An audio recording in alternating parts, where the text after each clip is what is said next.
Mic check. 2 weeks. 2 weeks. Oh no. Let's try this again. Mic check, mic check. Mic check. 2 weeks again. All right, there we go. I'm getting levels. I see my levels. Let's go. Nice. What it do, what it don't, what it is, and what it ain't. It's your boy, Don Otaku, aka Don Solo, aka Solo the Don, aka Solo D Swaggy, aka my old summer. And this is Dual-Wield Gaming Podcast. I was about to say working title. Not a working title. That's the final title. And of course, I'm here. Episode 27. Nice. Right on the money. Yes, sir. And of course, I'm here with Subegels, aka Subeg, aka the Green Thumb, aka the Gaming Gardener, aka Straight Lush Guy. What it do? What go down, man? What you been up to? Ooh, yeah. So, man, I've just been okay. Actually, first of all, Woot did me dirty, bro. Woot did me fucking dirty, bro. So What happened, bro? they had the Elgato 4K, the new one, right? The 4K X something capture card for sale, right? And I got it, bro. Bro, they gave me the old model, bro. Wait, who? They gave me Woot, bro. Woot. They gave me the old model, bro. Like, I already have an HD 60, bruh. I don't need another HD. So Woot, I'm gonna say it this time, Woot, count your days, bruh. Count your days. I gotta count their days. So the fact that I literally just got something delivered from Woot. I got so a new. Check it now. Yeah, I got a new chair because mine is ready to kick the bucket. Plus, I mean, it's actually not mine. I kind of just borrowed it from my girl and have been using it ever since. And she's been like, "So when am I gonna get my chair back?" And I'm like, "So I finally got my chair, so Nice. she can have this." Yeah, for sure. Check it, bro. Check that shit. Cause they might do you hey, man, too. Woot is that's my dude, bro. Woot got me through some good times, bro. Some crazy times. Okay. Yeah, no, they have some deals on there. Like, I seen the Dragon Ball game literally for like $20 on there. Yeah, it's like $26.99. Exactly. It was nice. So I mean, I contacted them and shit. So we'll see what happens. Hopefully they send me the right one because I'm not even gonna use this. But yeah. So outside of that though, been grinding. Got some shit out. You didn't mention the big news. I don't know if it's here or not, but yeah, you gonna. But yeah, as for what I've been up to, yeah. Oh, actually, I forgot to say, and for your titles, co-host of this fine podcast, of course, but also Lognet's very own. But it seems that is no longer an exclusive title for Subeg, as I have now officially join the ranks of Lognet, Lords of Gaming.net, as a something. We haven't worked out the details. It's very new. Yeah, no, fuck labels, bruh. Fuck labels. We just there. You know what I mean? I'm there to contribute. So shout out to Lognet. Shout out to Lords of Gaming. Check me out. Probably got something coming out very soon with my man RK Robert Kellett. So look out for that.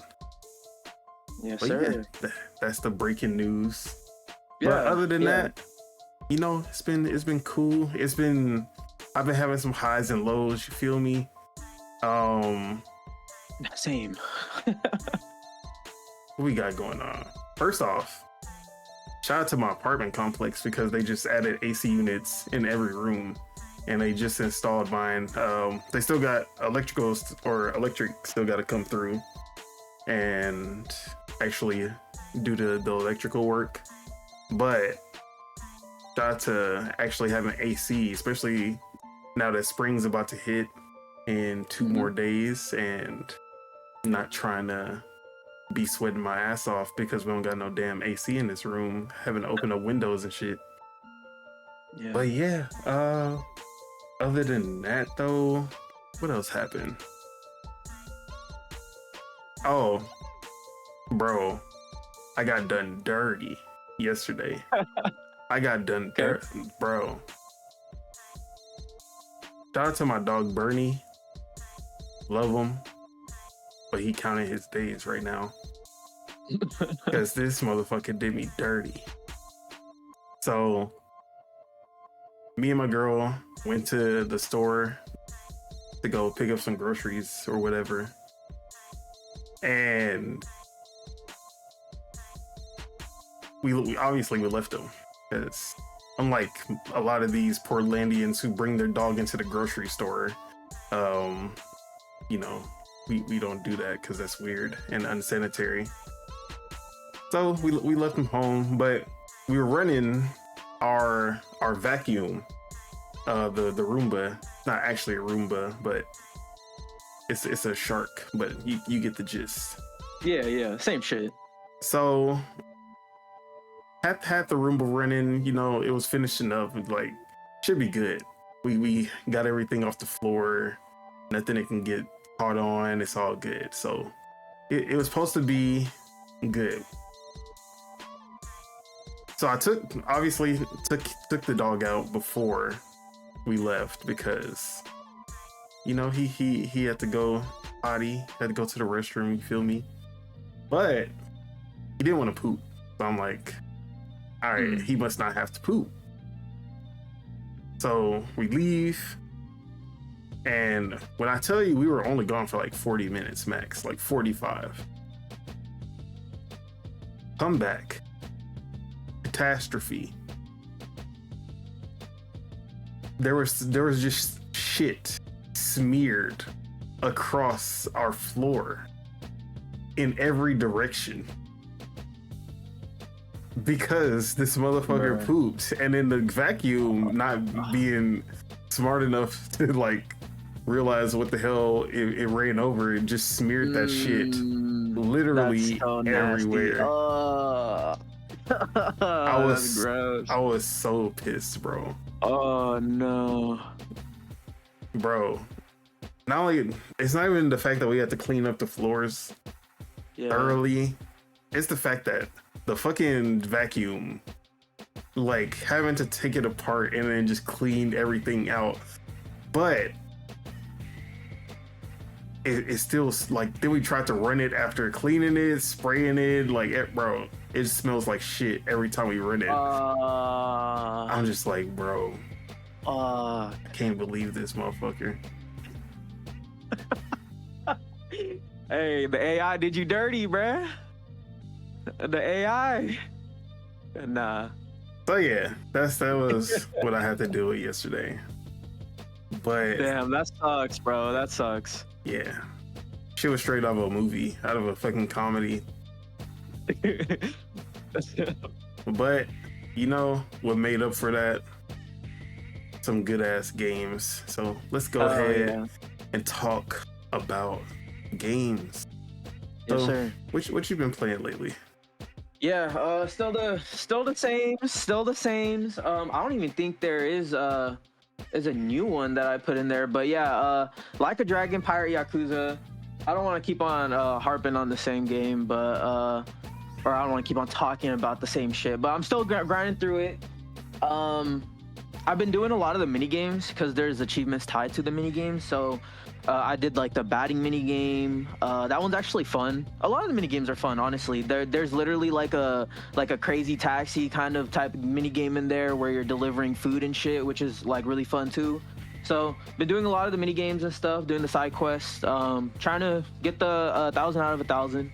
Trying to go for all the achievements because it's not that hard of a list, which is different from most Yakuza games because usually they are like very grindy and very maybe not challenging, but take a long time. But Pirate Yakuza, still getting through it. Actually, there is a new game that I could talk about now, fucking 33 Immortals. But I could talk about that after. But I'm still playing Balatro. I am on orange stake now on the blue deck, so one more win with the orange stake gets me to the gold stake, and then I can move on to a different deck for that game. And then remember how last week I was talking about the deck that balances chips and the mult? Yep. So I got that, and so how you get it is all you have to do is get to blue stake in one of the decks. So once you get there, you beat in blue stake, then you can get that deck. But yeah, I got that deck. I was trying it out. It's cool because in the first like maybe 2 antes, it's really easy. Like you really don't even need any jokers. So the first 2 definitely plan out the jokers in that with that deck. But once you get to the middle, it's like if you're not scoring enough chips or mult, then it's like it's over. Like it's over at that point. But that's in all runs in Balatro eventually.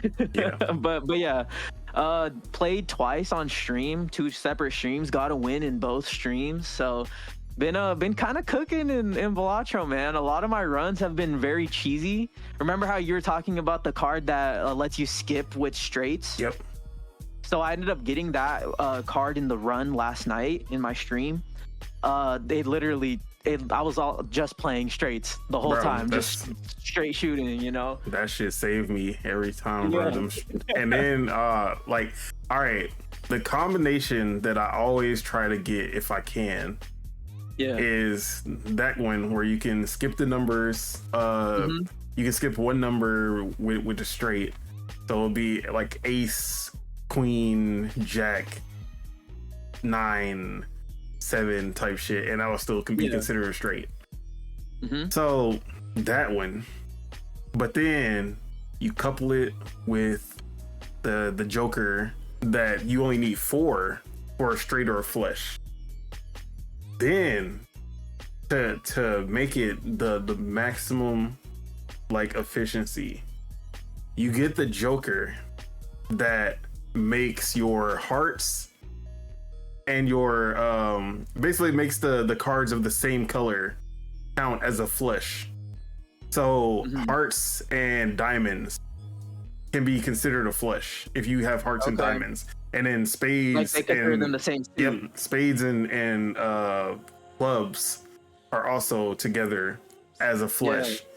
So then that shit gives me straight flushes, like I was getting straight flushes. Holy shit! Yeah, and then you could upgrade the straight flushes then, bro. And there's a point for that. Holy shit! Them straight flushes was going crazy. So that's like my ultimate for straights and flushes. Both of them just was going crazy when I had that deck. Yeah, dude. Yeah, and then if you can get the card that lets you make straights or flushes with 4 cards, would be even crazier. Yeah. Okay, yeah. That's that was kind of like my run last night. It was cheesy though, because I got the a legendary joker that gives me a ×1, like it adds ×1 to the multiplier. If I discard 23 cards, so every 23 discards it'll do a ×1. So I got that one, and then I got the another legendary joker that just like that doesn't make it so the boss bind's ability like is even anything. Like it just erases the boss bind, like whatever it has. So I'm just playing it like a normal bind. So I had that, and then I had the constellation card where it gives you like ×0.1 every time you pop a planet card. So I was just having straight synergy, bruh. And then I had like something that gives me like plus something chips for like playing straights and stuff. Yeah, it was a nasty run. But yeah, Balatro, I'm going crazy on it. Such a good game, man. I kind of wish it won GOTY, dude. Like, cause I'm like probably like 25-30 hours in the game, and I'm still learning like new things. I'm still learning new combinations. I'm still figuring out like different stuff. Such a good game, man. Such a good game. But yeah, outside of that, been playing a little bit of 33 Immortals. Got to review the game, so definitely go check it out on the Lords of Gaming YouTube channel. Just a little information about it to get you through the beginning portions of the game. But yeah, dude, it's so much fun, man. I'm so happy that it's like finally out. Remember, did they show it off in a dev direct or at an E3 maybe? It was E3, or at June 2023. Yeah, dude. When they showed it off, it just grabbed my eyes, man. I'm so glad that it's came a long way. It's in a pretty good spot right now. I just kind of wish that they had achievements though. That kind of disappointed me a little bit, but I think that's because it's early access. Yeah, I don't think Xbox early access games give. Yeah. But I mean, Pal World has achievements. Yeah, it's just case by case. Case by case. Gotcha. But yeah, it's a fun game, regardless. So yeah, definitely check out my video if you want to hear a little more about the game. But yeah, that's mainly all I've been playing. That's what's up. Yes, sir. As for myself, as you can see, we back on. I'm still playing 2 of the Steam Next Fest demos. Okay. Because they just offer so much replayability. Demon Tides. Like, I'm still playing Demon Tides to this day. I can't express enough how much this game, like, compared to any 3D Mario outside of Mario. I said 3D Mario. Any 3D platformer outside of Mario, this game just excels above all of them. But I've obliviated enough. But you might hear more about my impressions of Demon Tides in a different environment. So Yeah. check out. Make sure you stay tuned to LogNet for that. But yeah, shout out to Demon Tides, bro. This demo has an insane amount of content, an insane amount of replayability, and the developer Fabraz, I believe that's how you pronounce the name. Mm-hmm. They call it an expressive 3D platformer, and that is literally that kind of summed up why I feel a certain way about certain platformers versus like a 64, a Super Mario 64, a Super Mario Odyssey versus an Astrobot, a Super Mario Galaxy. There's a level of expressiveness and creativity and freedom that you have in the gameplay for this game among the best 3D Marios that you just do not get with a lot of other 3D platformers, including Super Mario Galaxy, which I also shit on, or I shouldn't say I shit on it. It's all right. It's just not on the level of the other ones. So yeah, that term needs to be coined more. Expressive 3D platformer. That is my go-to. Okay. But other than that, I've been still playing Megabonk. I got back on that because I didn't get a chance to actually unlock all of the characters and weapons available in the demo. And it started to get just as addicting as Vampire Survivors. So if you don't remember, this game is Risk of Rain meets Vampire Survivors. It's a 3D roguelike that kind of has some of the same mechanics of Risk of Rain. You have to find a shrine that has the boss, and the longer you wait to find that boss, the harder the level gets. So you want to, and you have a time limit, just like Vampire Survivors, except instead of counting up, it's counting down. But once it counts down to 0, you get the final swarm, and then that swarm will just keep coming until they finally kill you. In the demo, you only have one area. You can't progress. But in the full game, once you defeat the boss, you can use that portal to go to the next level, and then you'll get another timer.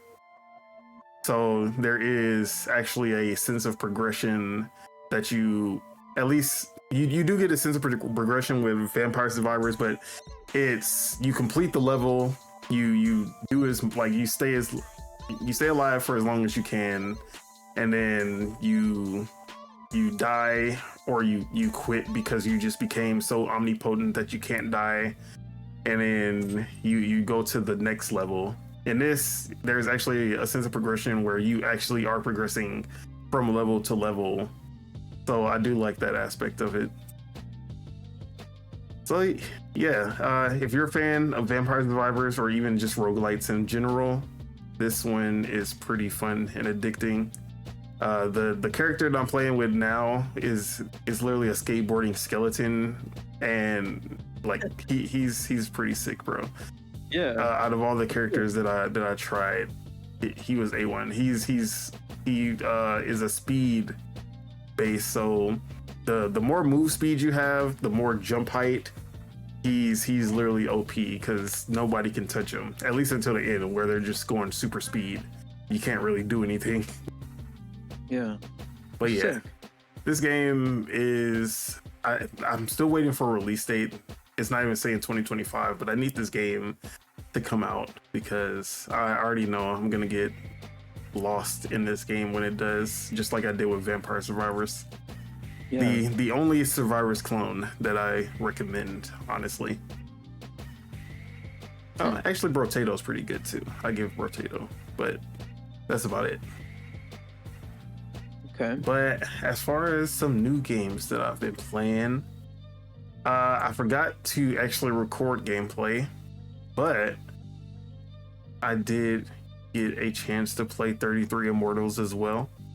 Nice. And I'm just gonna show my Twitch stream, my VOD from Twitch, because I completely forgot about actually recording. But yeah, man, this game is amazing. I've played the beta. I've actually had footage on here before from the betas.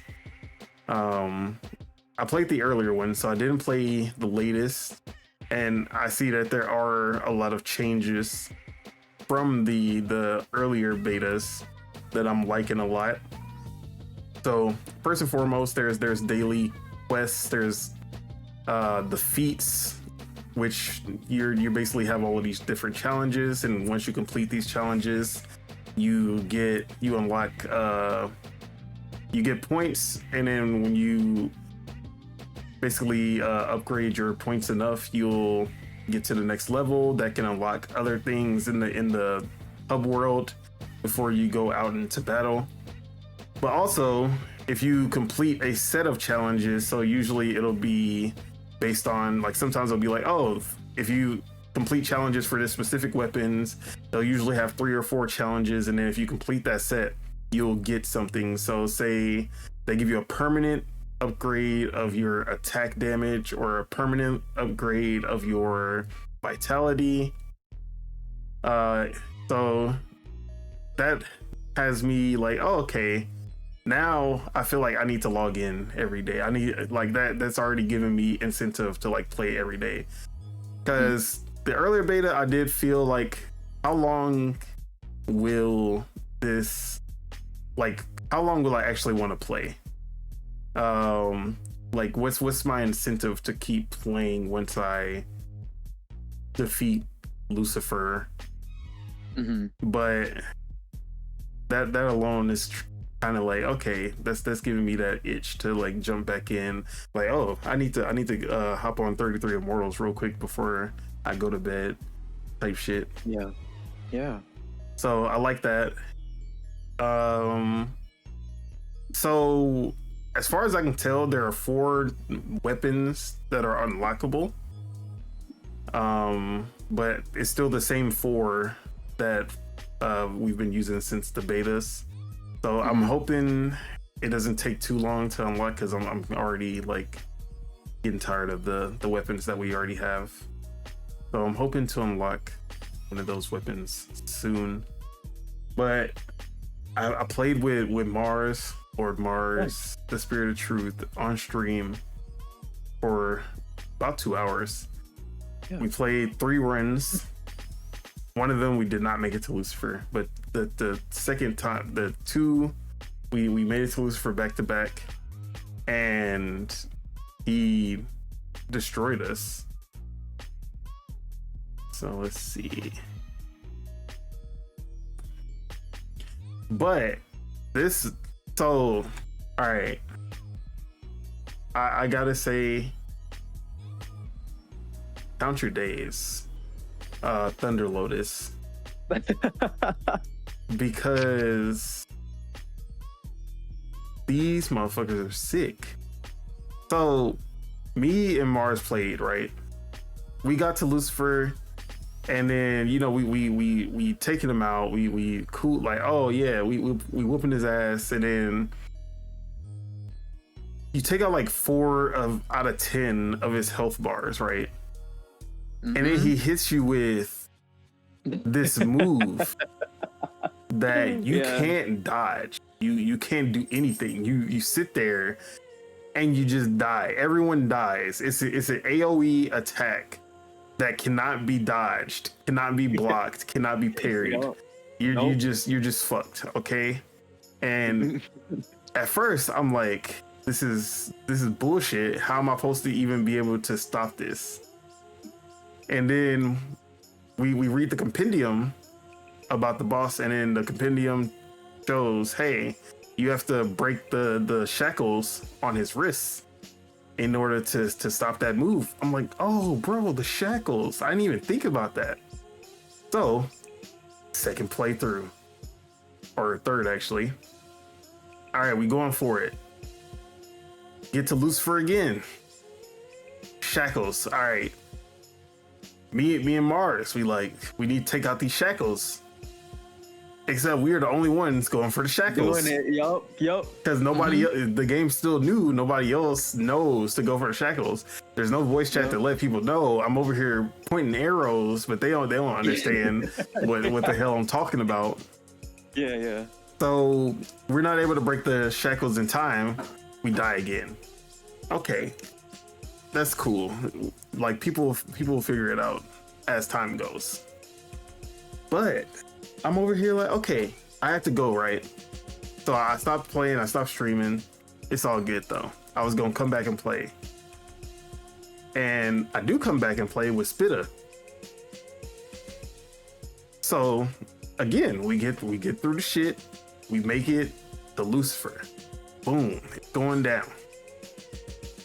What the fuck did they do between the time that I played with Mars and the time I got on again?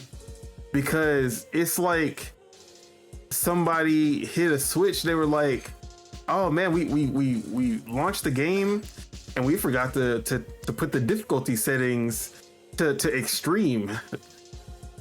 Because I was like, Spitta, we got this. I already know how to defeat him. You just got to break them shackles. And then we all good. We don't get hit by that move. So, you know what I mean? Everything good. We about to defeat him. Yeah. The fight starts. Within 10 seconds, he pulls out the shackles. I'm like, why does Blood have the shackles on right now? That don't make no sense. He's not about to do that move anytime soon. This motherfucker does the move like right then and then. I was like, what the how are you pulling off this move? We haven't even knocked off a single bar of health. Yeah. And he's already pulling out this move. So I'm like, what the hell happened? How did this happen? Like, who put the difficulty? I'm playing with a new player. This was Spitta's first time. Yeah. And I'm over here like, who is this? Who set the difficulty to this? Because this is crazy. So I'm over here like, all right, let's try.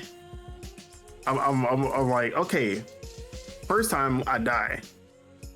Like everyone dies, but we resurrect. Like someone survived. We were able to resurrect everybody. For the most, I think like 1 or 2 died, but everyone got resurrected. Okay, cool. We know to go for the shackles now, and we breaking the shackles. Shackles gone. Like, all right, we got a spot. He does the move again. We all safe. We good. All right, we going for the heart. Bing, bing, bing, bing. Beating up that heart, and then he puts the shackles on again. Oh my god. And I'm like, wait. Holy shit. again. But then I start to realize we're not doing no damage to him. The damage that we were doing before when I was playing with Mars, we were taking off health, like to the point that we got him to like halfway. Yeah. He did that move, I want to say 6 times. He did that move like 6 times. Oh no. And we only took 1 health bar away. Every single time we were able to break the shackles and be safe. But he just kept doing it. That was the only move he knew. He would bring out the enemies, he would bring out the shackles and do the move at the same time.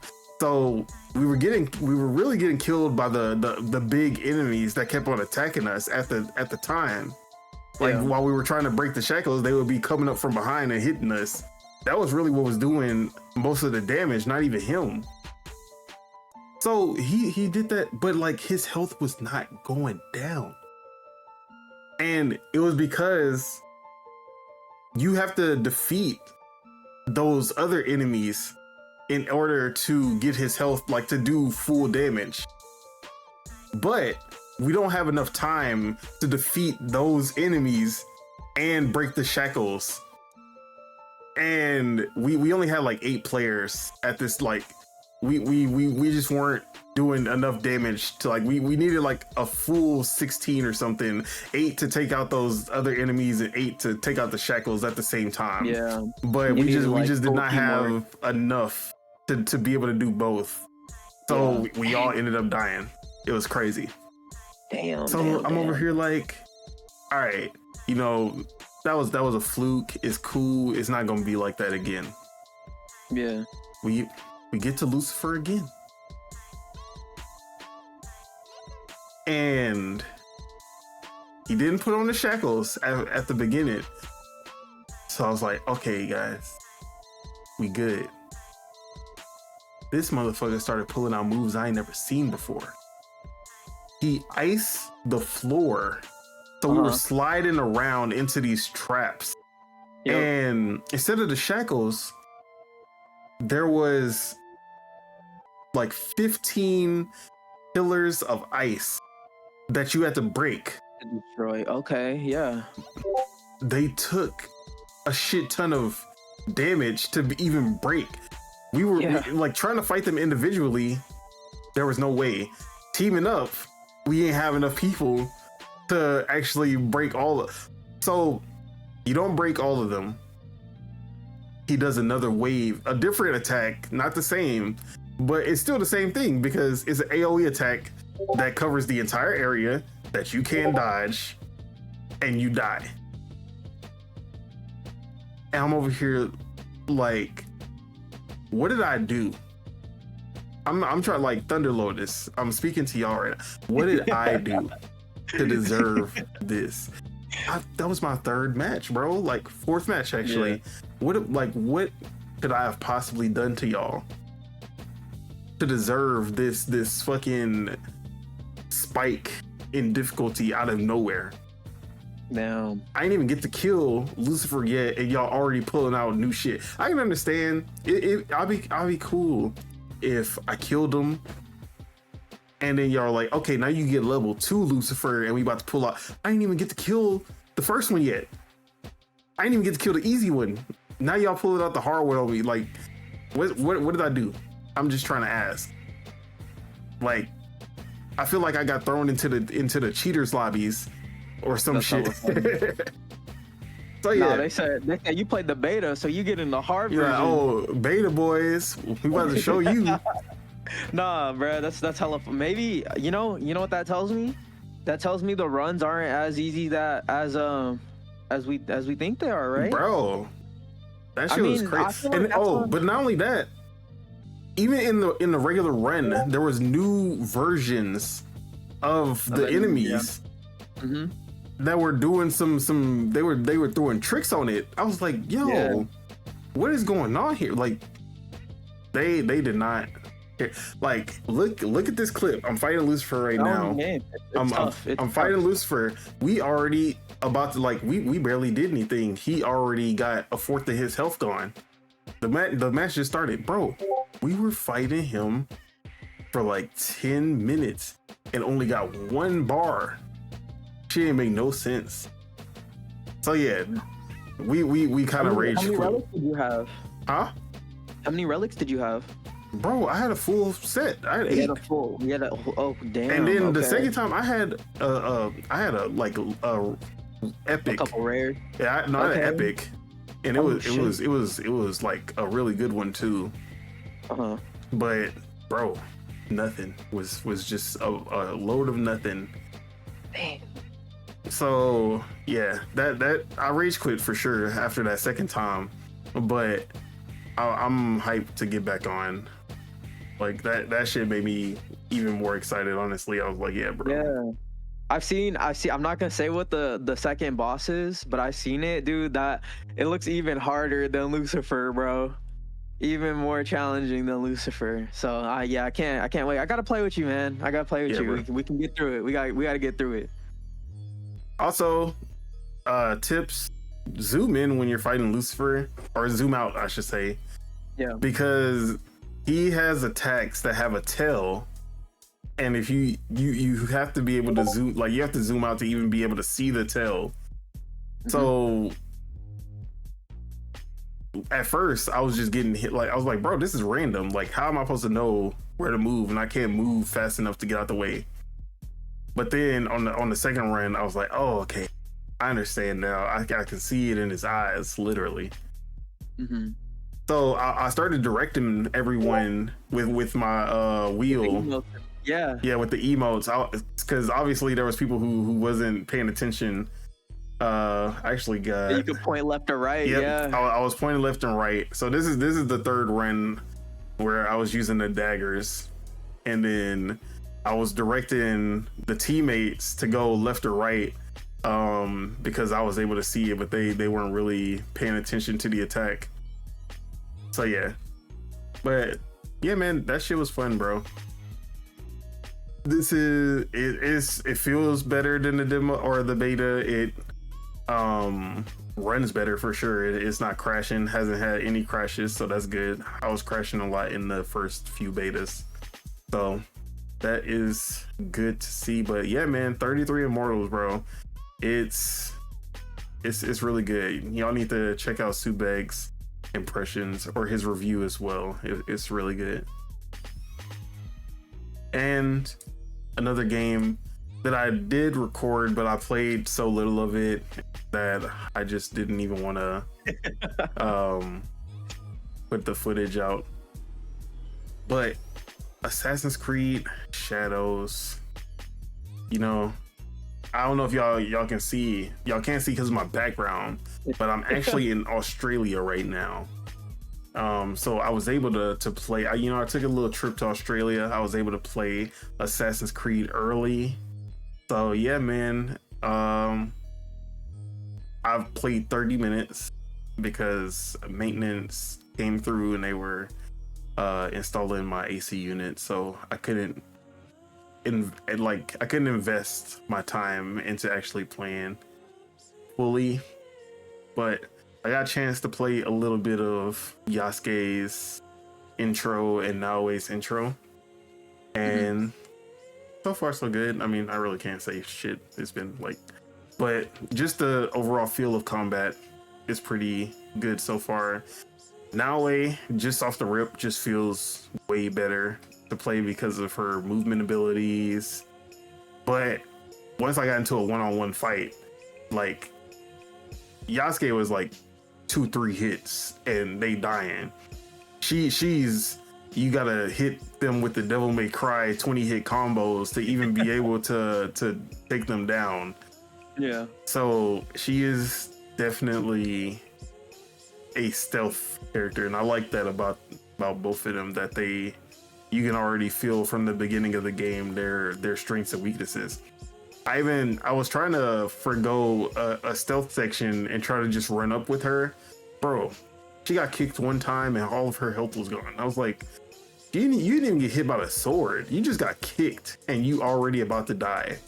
So I'm already liking that aspect of it, but you know, let's actually get into Assassin's Creed a little.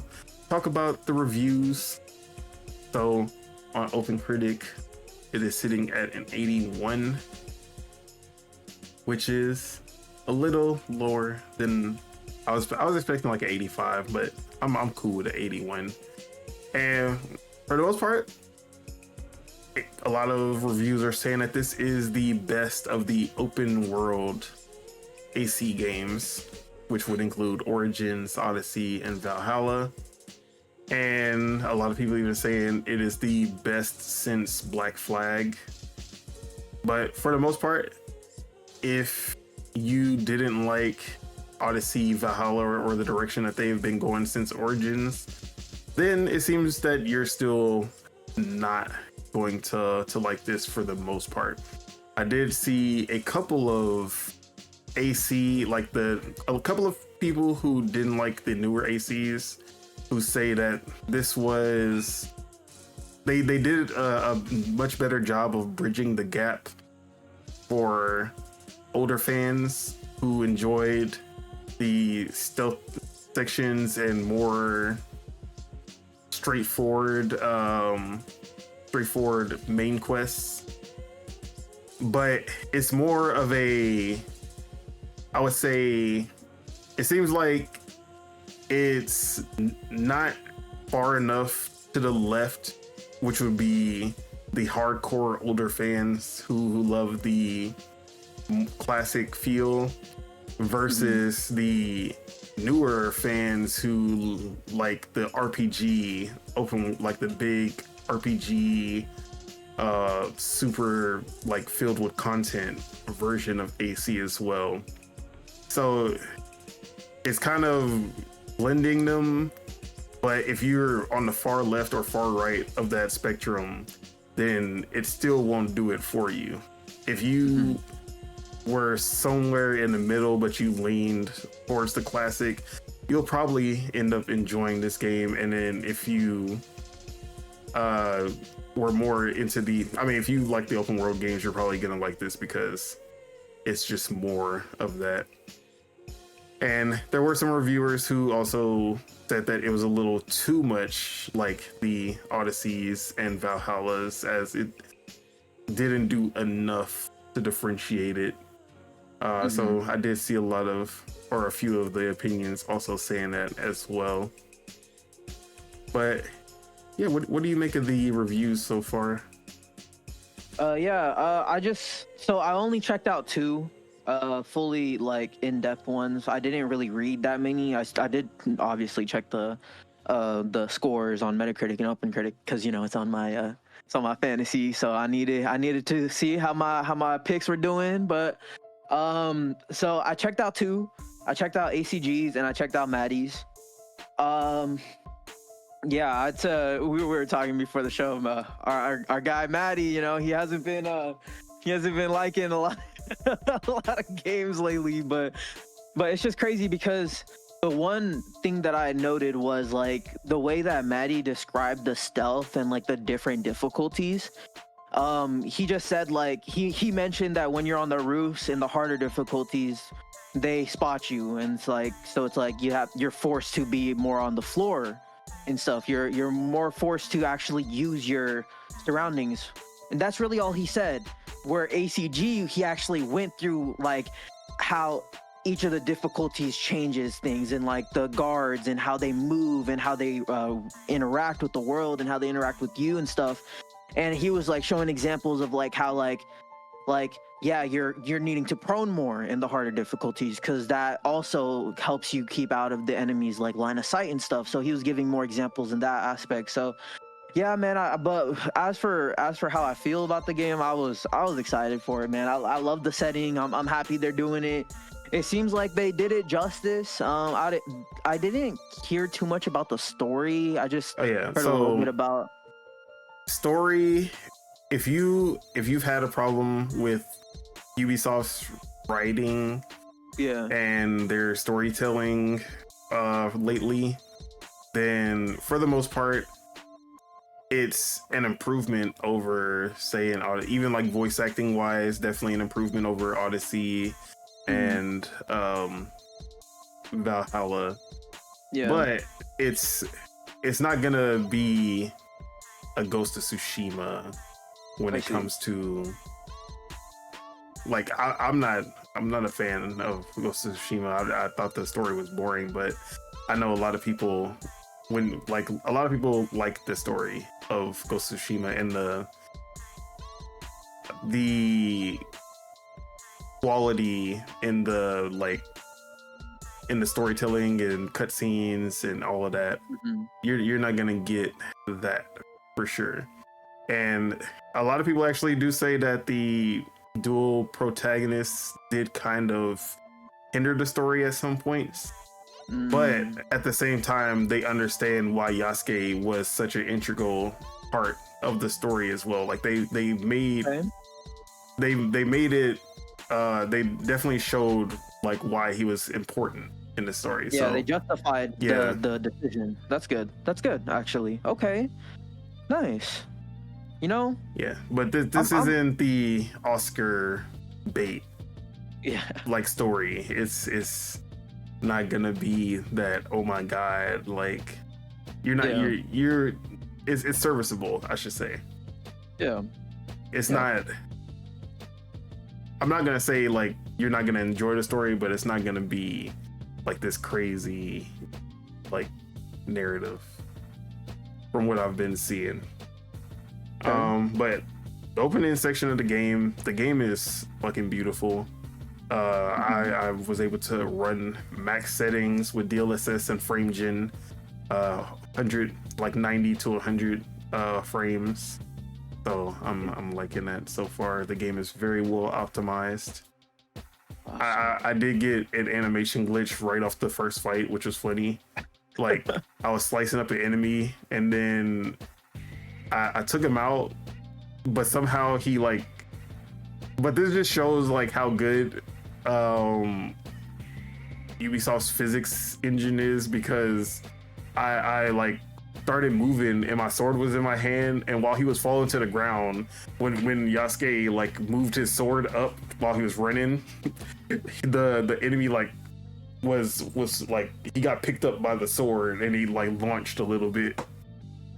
So there was a little glitch there, but I don't really mind stuff like that. It's a video game. I find it funny for the most part. Yeah.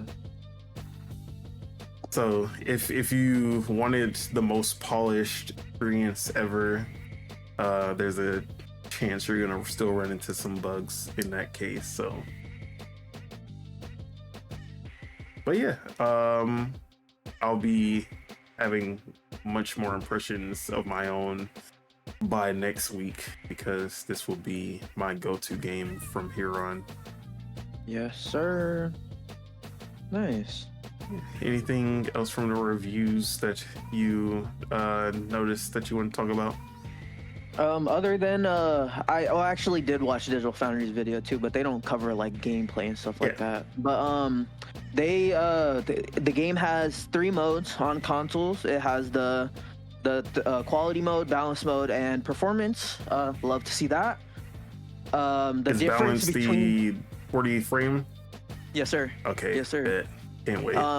Yeah, dude. And another thing I noticed, the difference between the quality, balanced, and the performance modes is crazy. Like, I'll put quality and balance in the same category here, but yeah, it almost looks like a completely different game. Like it almost seems like it's like like the PS4 version and then the PS5 version. It kind of looks like that, but okay.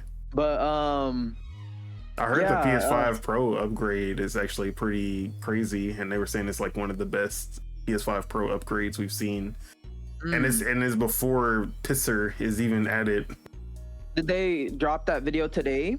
I just saw a tweet, so I didn't even watch the video. But they literally, like, the quote was the best PS5 Pro upgrade.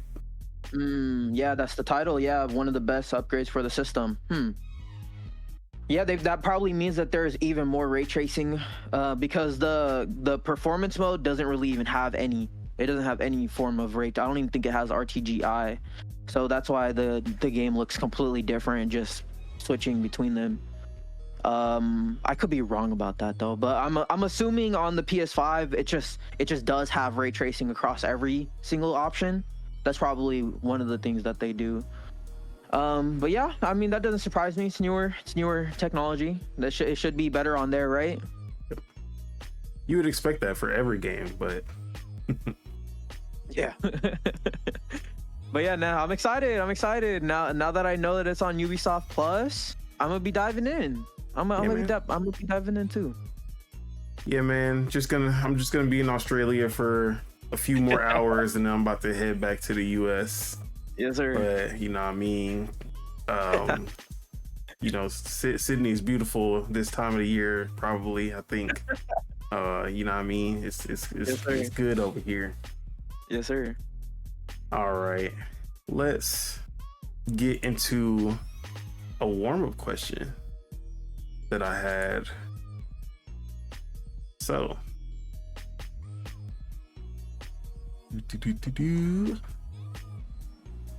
here we go. Subeg. The bagels. I need you to name 3 genres that you want to get more recognition, or subgenres. Okay. So you want something that you want to be on the level of a Souls, like where people say, oh, it's this genre, yeah, this is a day one automatically, like it's automatic, like 1 million seller because of what genre. Like, you want this genre to be in that category. Action RPG type shit, Souls like type shit, FPS type shit. You feel me? You want it to be on that level. Yeah, I see. Okay. I've been on a roguelike kick, man. So, you know, with Windblown, with fucking Balatro, with 33 Immortals, all these roguelikes. You know, I want roguelikes to get there. Like I want more AAAs to start doing them, you know? Shout out to Returnal. Shout out to Returnal. Before that, shout out to Prey. It was Prey that had the roguelike mode, I think. It was either Prey or Dishonored 2. Yeah, it was the DLC. Yeah. Moon Crash, yep. Mm-hmm. Prey Moon Crash, that DLC was fire. The roguelike elements was fire. Yeah. Not Deathloop. We do not shout out Deathloop. Yeah, no, that game is ass, bruh. Bruh, I talk about Astrobot being an industry plant, bro. Deathloop was the most industry plant ass game. At least with Astrobot, I'm over here arguing with people about the game because they obviously enjoy it. I don't know anyone. Actually, I know one person who enjoys Deathloop, and that's Aerial Knight, the developer. Shout out to Aerial Knight. Oh, speaking of Aerial Knight, I should have put this on the radar because shout out to his new game, Drop Shot. That shit looks pretty fun. Okay. But yeah, sorry. No, you're good. But yeah, roguelikes. I'll just do the second one too. Character action. You know, give me a character action roguelike. Why not? Like a fucking Devil May Cry game, but it's like a roguelike, bro. I would love that. That'd be crazy. But I'll say character action. What you think about that one? Yeah, character action. I mean, it's kind of having a resurgence today, but it was on the back end for a while. What should my third one be? Maybe something with more like physics based, maybe like sandbox based games. I don't know if that's a genre. Yeah, it's hard to fit into a genre because it can be you can put sandbox in almost any genre. Yeah. What should my third one be? Unless you mean a pure sandbox, like a Gary's mod, or a Roblox. That's like pure sandbox. Nah, I'm thinking more like this is gonna sound funny, but maybe like Disney Infinity, maybe something like that. You know what? I'll go with beat 'em ups. I'll go with like beat 'em ups. I'll go with beat 'em ups. Give me more beat 'em ups.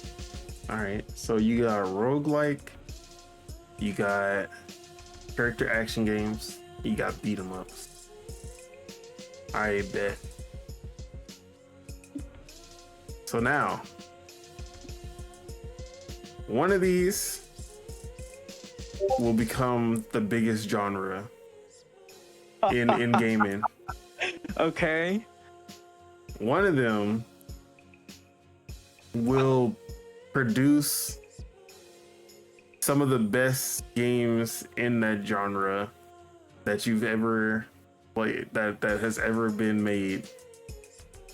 But you are unable to play those games. And then the last one will cease to exist. Oh no. Which one are you putting? I'm gonna repeat. One of them will become the most popular genre. You'll be able to play them. They'll be fun. Everyone will enjoy it, and everyone will see the light how you saw it. One of them will produce some of the best games in that genre ever made, but you won't be able to play them. What the fuck? And then the last one will be wiped. Cease to exist. Thanos snapped. Yes. Ah, fuck. But that doesn't mean that I can't. So for the second one, right? The one where the two best games, but I can't play those. But that doesn't mean I can't play other games in the genre, right? So you can play, like, say it started today. After you make your decision, you won't be able to play any of the future ones, but you'll still be able to play the past ones. Two of the best of the future ones. No, not two. I mean, like I said, like the genre will start producing some of the best games in the genre. Like it'll start just producing like masterpieces. But I just can't play any of them? You can't play any of them. Oh my god, bruh. This shit about to have, bruh. This shit about to fucking. It's Jover, bruh. It's Jover. Okay. Bruh, I've been on such a roguelike kick too, bruh. But what if it's a roguelike character action? Then I can't play it. Oh my god. Okay, so I'll just go with character action for the first one. Character actions will become the most popular genre in gaming. Yeah. You'll still get a chance to play them. Yeah. And then, bruh, I don't even know, bruh. Because I could do the beat 'em ups for the second one and then fuck everyone over for roguelikes. Because if I can't play the best roguelikes, then no one can play the best roguelikes. I could do that. Nah, we'll just do we'll do roguelike for the second one, then we'll do beat 'em ups for the Thanos snap. Damn. Beat 'em ups cease to exist. I should say past, present, and future. Like they just never like it just erased from everyone's memory. Of beat 'em ups never existed. I'm throwing everyone a bone there. Wow. No more TMNT. No more River City Ransom. No more Double Dragon. That's crazy. He just ruined gaming forever. That is crazy. But we'd get the best roguelikes, and we'd get a character action roguelike. Maybe even a roguelike beat 'em up. No, I'm just kidding. And hey, that could happen too. So, for me, Mine would be life sims. Okay. Mine would be visual novels. Yeah. And what would my last one be? And farming sims. The good ones, not like actual farming simulator, but the farming life sims. And my order would be life sims become the number one. They become the greatest or the biggest genre.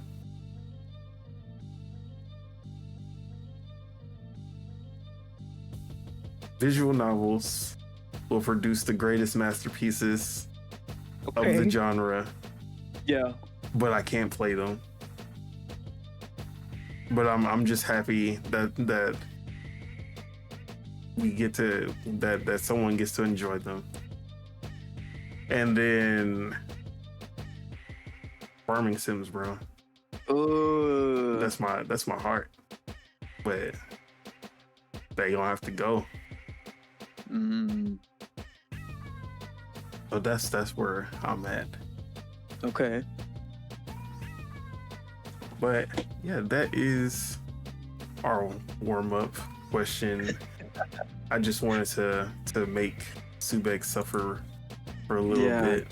Damn. Bruh, no beat 'em ups, man. That'd be sad. No beat 'em ups, no farming sims. Yeah, that's a wrap for me. Ain't gonna lie. Can't live in this world. We're gonna be a music podcast. Oh, speaking of music, I forgot bro. Did you hear Bully? Nah. Bro. I haven't even heard it. I haven't even heard Saba's new album yet. Like, hey, if this is what AI Kanye can give us, bro, shout out to AI Kanye, because that shit, some of the best sonically some of the best songs that we've heard since, bruh, that shit was crazy. Where did our video go? There we go. It didn't make sense how good that shit was. I don't even know. I'm looking for it on Spotify. I don't even know what this is. It's not actually out. He basically put out he did like you know how My Beautiful Dark Twisted Fantasy came out with the movie that had all of the songs. He dropped something like that, but it's just Saint West in a wrestling ring beating up a bunch of wrestlers.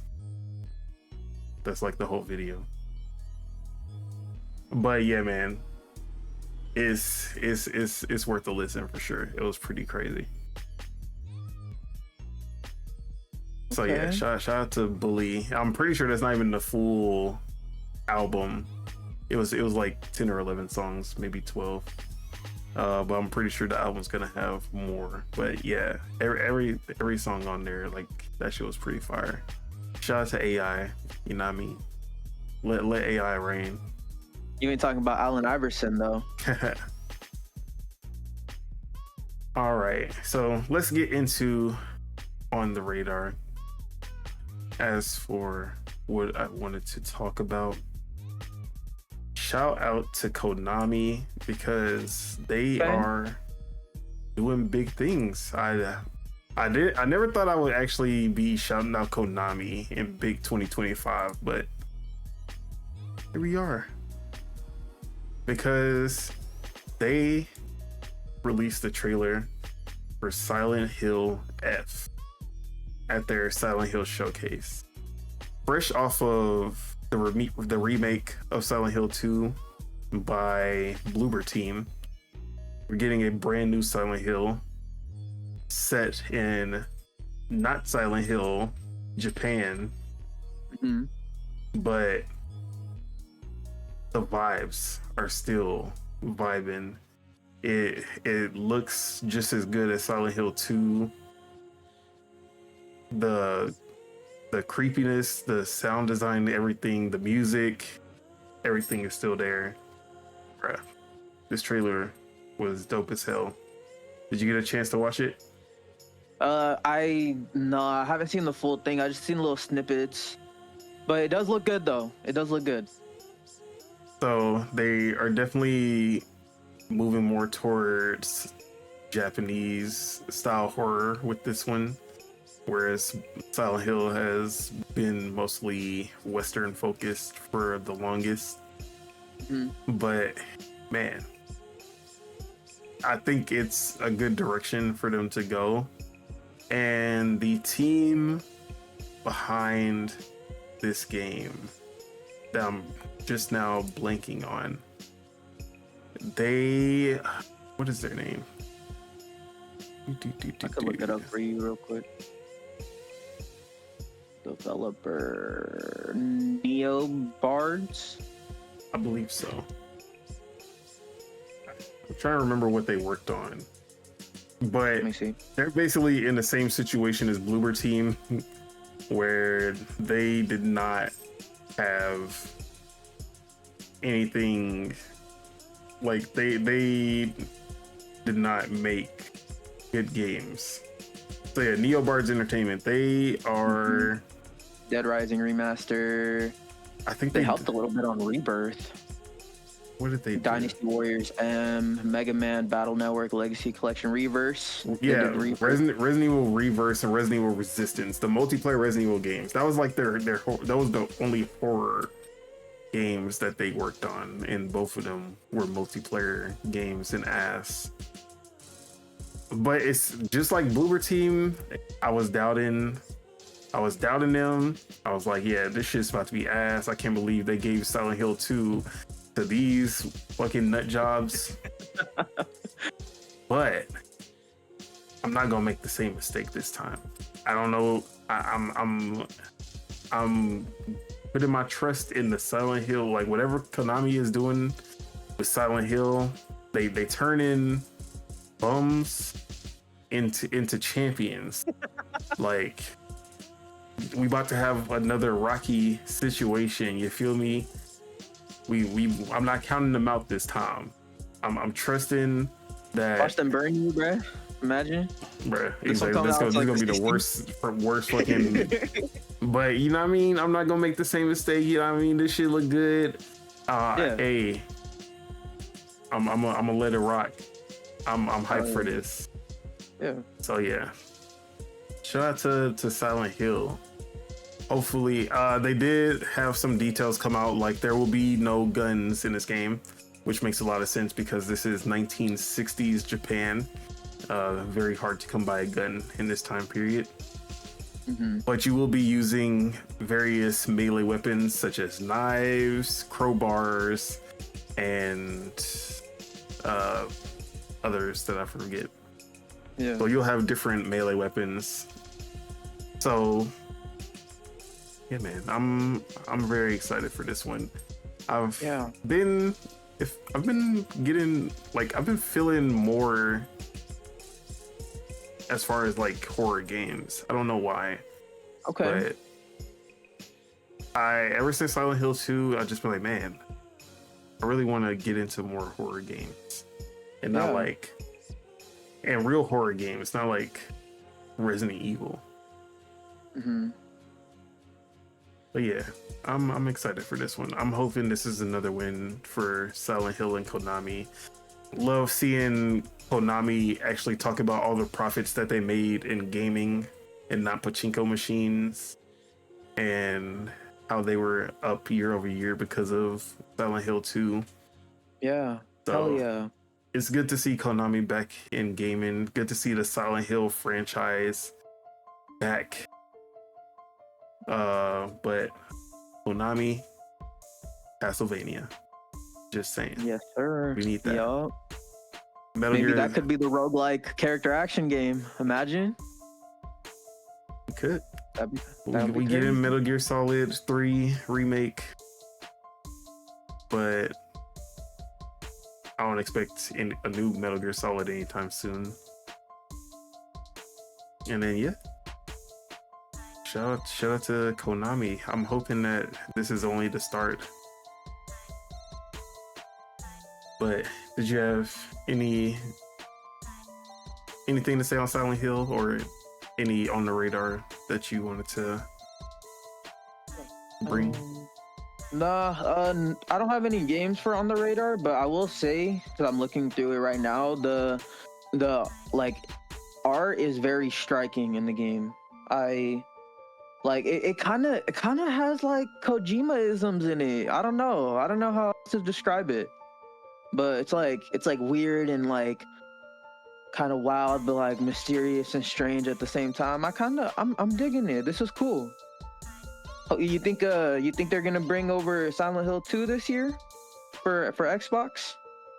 Yeah, I think it was probably only 1 year. Oh, and this is also coming to Xbox Day One and PC. Well, it was already, Silent Hill 2 was on PC and PlayStation, but this is an Xbox Day One title. So yeah, that's also good to see. Yeah. But with that is our on the radar for this episode. Let's get into some news. Look at my Crocs. I literally turned to the gameplay, and then I'm looking at Crocs in the Fortnite store. I can't believe they added fucking Crocs, bro. They obviously they listen to ILP. Absolutely. All right, let's move on. What do we got? Guess who's back? I feel like I've been saying guess who's back for like the third episode in a row. Yeah. But guess who may be back? It seems that not too long ago, we lost a once giant in the gaming industry, Gameinformer. But it seems they are teasing something, because they put out a YouTube video on their channel titled "Continue" with a question mark, and the image for the preview of the video, March 25th, 2025. No other information. Are we back, the Bagels? Hey, we might be. Now, Ooh. what form do you see this return coming in? Do you feel like we're getting the full GI back? We get in not gastrointestinal, but Gameinformer. We get in the magazine, website, videos on YouTube, everything. Maybe just YouTube, maybe the website and YouTube. Like, what do you think? What are you thinking on this? I hope, honestly, if it's anything, I hope it's the magazine, the physical one. Digital magazine only? Is that gonna be it? Digital? You think it's gonna be just a digital thing? Oh shit! Did this really happen? What? Hold on. Yo, if this happens, What? All right, this is not gaming related at all, and I'm sorry for interrupting. Shoot it. But have you heard of Coyote versus Acme? Nope. It's okay. You know Wile E. Coyote, Looney Tunes. Yeah. Okay. All right. So there was a movie that was being made. Actually, it has been made. It's literally finished. Called Coyote versus Acme. And the movie was finished. And there was people who were able to see this movie behind the scenes. Everyone has gloviated about this movie. Like, everyone who's watched it has said this is an amazing movie, and it's a mix of live action and cartoons, kind of like the Looney Tunes Back in Action and Space Jam, things like that. But Coyote, it's basically Coyote suing the Acme company because of all of his injuries related to their products. That's funny as fuck. And like everyone who has seen this movie has just said how amazing it is. And Warner Brothers, David Zaslav, who I will always bring up David Zaslav because he's the worst thing to ever happen to Warner Brothers. They wrote off the movie. They wrote it off as a, what do they call it? As a tax write-off. And just scrapped it. Just said, yep, you finish this movie. This movie will never see the light of day. So there's been protests from the staff of everyone who worked on the movie has just talked about how like terrible this is and how they put so much love into this movie, and they're just sad that people will never get to see it. The people who have seen the movie behind the scenes have just talked up. There was a whole protest about it. Like everyone got on board, but Warner Brothers just never. They never took a look at us. They didn't care. They continued to write it off. Now, did you know that there was a Looney Tunes movie, a brand new Looney Tunes movies that came out last week? Nope. Nobody did. Because there was no fucking marketing for it. But it did come out, and there was actually a studio called Ketchup Entertainment who acquired that movie from Warner Brothers and distributed it and released it on their own. Like basically they bought the rights to it. They distributed it and released it in theaters. No marketing, but at least they released it. Well, that same company, Ketchup Entertainment, is now in talks negotiating the sale of Coyote versus Acme for approximately $50 million. So if this goes through, if the deal is finalized, we will be seeing Coyote versus Acme released in theaters in 2026. I'm so hyped for this. So that's I just saw this in the tweet, like on the what's it called, the trending, and I just had to talk about that. But yeah, man, this is, if this actually goes through, shout out to Ketchup Entertainment, bro. I'm about to be Chief Keef Ketchup. Because if they can pull this off, bro, I'm about to be so happy. Yeah, okay. But yeah, that's all I gotta say on that. Let's get back to the topic. All right. So, what the hell are we talking about? Gameinformer? Yeah, Gameinformer. All right. So, you want the full Gameinformer magazine, physical. You want the website. The YouTube channel is technically still there, but I don't know if they actually release anything on there. I haven't actually checked their website or their YouTube account. But do you actually expect to get all of it back? Honestly, if they could just do the magazine, that'd be great. Just the magazine? I'd be okay with that, honestly. But you know, I kind of have this could just be completely wrong, but you know how Tom Henderson, right? He has the Inside Gaming. Yep. And you know how he's trying to do the physical magazine stuff. Yep. What if that had anything to do with this? Oh, okay. That'd be Insider Gaming X Gameinformer. That could be that's just throwing something out there, because that's already an established brand, you know. Maybe he would be interested in that, because I know he's kind of a savvy guy.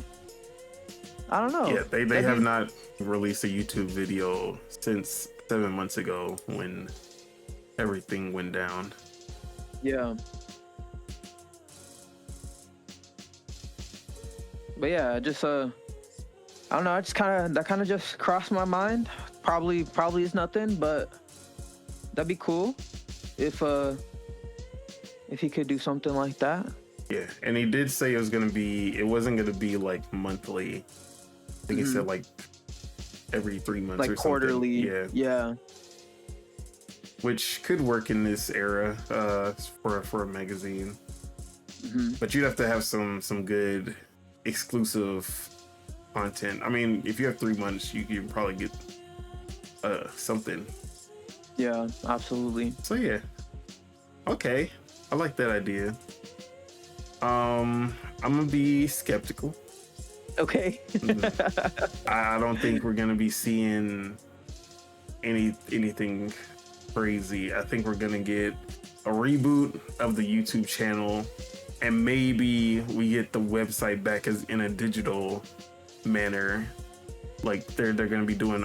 They're basically gonna be an IGN like.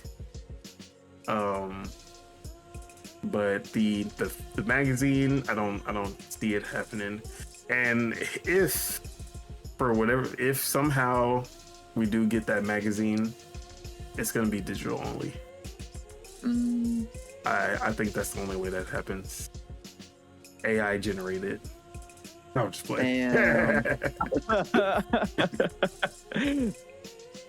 Oh no. Yeah, I'm just gonna be. I just don't see this being the full comeback. I just don't. It was closed down for a reason. I don't see how, unless they just got a new partner, like maybe Insider Game, who just cares more about gaming than he cares about the money, which is like. Who is that? Where is this magical person? Maybe it's Crafton, the Crafton lead, because Crafton lead, obviously they care about the game. Or it could be Pal World Publishing or whatever. But hey, I'm just excited that they are back in any form. Honestly, I'm okay with. Because I love their YouTube. I mean, I obviously wasn't really getting their magazines like that anyway. So obviously, I'm part of the reason why they shut down everything. But I did love their YouTube channel, and I still watch MinMax, which has a lot of the Gameinformer, or I shouldn't say a lot, but I know they have the main guy who used to do rapid fire questions. That's my go-to now. So yeah, shout out to Gameinformer. If they can get the talent back, that'd also be great, but I doubt that. At least not the big ones. They already went on to their own things. But yeah, man, anything else you want to say on the Gameinformer topic? We will know more. Actually, it'll be the day before our episode airs that we will actually get the full announcement, so that'll be good to see. But anything else you want to say? Other than we'll know soon. Pretty exciting. That's cool. No doubt. All right, let's go on to Capcom. Seems like Capcom is always in the news, but we got some new rumors about Capcom's second biggest franchise, if I'm remembering correctly. Monster Hunter is their biggest franchise, or is it Resident Evil? Always get them mixed up. I think it's Monster Hunter. Okay. Resident Evil, their second biggest franchise. Resident Evil 9, which everyone's basically expecting, because it seems like they've been on a cadence of remake, new game, remake, new game for the longest. and it seems about time for that new game after Resident Evil 4 remake. So this is coming from this is a roundup from Hazardor Gaming, where he says, rumor Resident Evil 9 to reinvent the franchise with details to be expected in 2025. Capcom is apparently taking its time with Resident Evil 9 with ambitious design and Leon S. Kennedy focus. This is coming from Dust Golem, who is a known leaker, hit or miss for sure, but I've seen a lot of hits from Dust Golem, so definitely has some insider knowledge. So this is an article from TechNet Books, who basically rounded up all these rumors. Resident Evil 9 is a franchise reinvention on the horizon. Oh, that's a question. Where's the question mark? Okay, I hate this website already. Anyways. The Resident Evil rumor mill is churning once more. This time, hype is building up on the much-awaited Resident Evil 9. Rumor has it that, based on insider Dust Golem, we could be in for something special, a game that would redefine the franchise to what it can be. Dust Golem, a reliable Capcom leaker, recently theorized that the lengthy silence regarding Resident Evil 9 updates is due to the fact that the game is a significant reinvention of the franchise. Recall Resident Evil 4, which ushered third-person action onto a new level, or Resident Evil 7, which plunged us into creepy first-person horror. Rumor has it that Resident Evil 9 is aiming for that same level of shock, not just another sequel.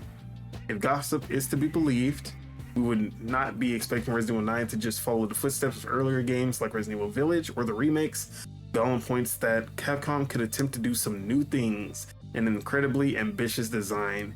It can go from gameplay mechanics to point of view changes to revamping the established series tropes entirely. Imagine a Resident Evil that would be surprising to both old school fans and new ones. The not so good news for anxious fans, Dust Golem confidently predicts that Resident Evil 9 will be officially announced at some point this year, 2025. This is within typical game announcement schedules, and most are anticipating a summer showcase event to finally unveil this mysterious project, but it will be releasing next year. So, or I'll just read this part. Firing up the fire of rumors, Golem also had words on some of the previous rumors that had been about Jill Valentine participating in Resident Evil 9. Seems like those who had been expecting an extensive Jill story might be left disappointed. Instead, the insider suggests Leon S. Kennedy might be getting top billing. While Jill might be able to get a mention or a nod, it seems like Leon is the one this new game is focusing on. Alright. One, his name is Leon S. Kennedy, and it's like the S has to be there when you say his name. So I'm reading the article, I'm reading the tweet. They keep saying Leon Kennedy, but I'm saying Leon S. Kennedy just to let y'all know, like, you have to say the S. Who is Leon Kennedy? No, he's Leon S. Kennedy. He's that guy. You have to say his middle initial. Yeah. So put respect on that motherfucker's name, first and foremost. Second, Resident Evil 9. So we did hear the first, oh my god, first details about the game. Open world. So that in itself is a pretty big reinvention of the franchise as is. That means it's gonna run like shit. No, I'm just kidding. I was definitely gonna talk about that damn RE engine. They need to do something with that before this game comes out. They need to have 3.0 or whatever 0.0 they on to get rid of any of those open world problems. Because Monster Hunter and Dragon's Dogma, I do not want to play a Resident Evil that has to. I'm already gonna be like scared for my life running from zombies. I don't want to be scared of the frames also. So yeah, man. That's funny. Besides the open world, I'm trying to think what else they could do to revitalize. I shouldn't even say revitalize because it's not like Resident Evil is in a great spot as a franchise. So maybe not revitalize, but reinvent this franchise even further. Mm-hmm. The Resident Evil 7 with the first person, that was a crazy. That one was big at the time. Like, we didn't even know it was Resident Evil because they didn't announce it as Resident Evil. They just showed the gameplay in first person, and it was like, bro, and it didn't even feel or look like Resident Evil because there was no mention of T viruses. There was no like zombies. Like, there wasn't anything typical of the franchise coming off of 6. And that reveal trailer will always stick with me because I was like, bro, that's Resident Evil? Crazy. Am I gonna get that same feeling with Resident Evil 9? Well, if Leon S. Kennedy's the main protagonist, then probably not, because I'll see him and I'll be like, oh, this is Resident Evil. It works with Resident Evil 7 because it was a new protagonist. But gameplay wise, mechanics wise, what else can they do to reinvent this franchise? Like, open world is big, but it can still feel and look like Resident Evil as an open world game. Mm-hmm. So, you have any ideas on that? I think I feel like they'll probably go back to it being a third person as well. Was that mentioned in the article that you wrote? It wasn't, right? Okay. So I think they could do that. Definitely. Well, I mean, it's Leon, right? You would want to see him as well. I think that's a pretty obvious little decision that they've made. I think it should be third person. As for, I don't know. Like, yeah, open world is innovation for sure. Maybe, I was gonna say co-op, but they said it was gonna focus on Leon, so there's probably not gonna be any co-op. And bring co-op back to Resident Evil. That's all I'm saying. That'd be cool though, right? Bring maybe co-op back. Resident Evil 5 is the best. I ain't gonna take any back and forth on that. Okay. Yeah. Shit. I mean, I would love co-op. I don't know. Maybe the innovation is that the melee and stuff is gonna be a lot better. The melee combat could be that. Because I remember in RE4 remake, even that, it's like you got the little like tiny little dagger. It's not really like the greatest. Yeah, sure. I'll go with that. I'll go with like more melee based. There's more melee mechanics in there. That'd be cool. Okay. You ready for my take? For my go for it. Reinvention. This is exactly what's gonna happen. It's not even a prediction at this point. Like, okay, this is exactly what's gonna happen with Resident Evil 9. Yeah, it's gonna be open world, right? And it's gonna be a crafting survival. Oh my god. Crafting survival horror game. Okay. Survival crafting horror game. That'd be and you know, there's gonna be like more zombies on screen, thousands of zombies on screen. Okay. And it's gonna be crazy. So you're gonna be having to craft and make bigger and badder weapons. And even vehicles, they'll have vehicles, and you'll be able to craft these vehicles that you can mow through the zombies with. You'll be able to drive around this open world. It's gonna be crazy. But then you'll be playing it, and it'll finally hit you. Wait a minute. This isn't Resident Evil. This is just Dead Rising 3. But less funny. Yeah. And that's what the reinvention of Resident Evil is. Capcom knows that their superior zombie franchise is Dead Rising, but they fumbled so bad with Dead Rising 4 that it's hard for them to invest in going back to the franchise. They're like, well, what if we just blend the best of Resident Evil with the best of Dead Rising? Resident Evil 9, guys. Okay. It's happening. This is straight from Capcom. Like I went to Capcom headquarters on my way to Australia this morning. I talked to them.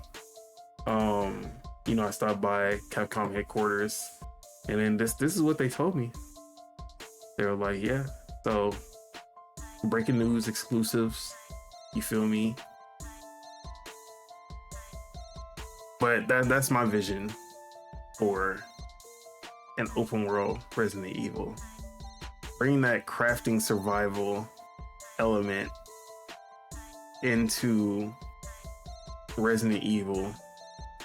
Vehicles, more zombies on screen. Now, the horror will definitely be gone by, like, I feel like when it comes to zombie games, the more zombies you put on the screen, the less scary it is.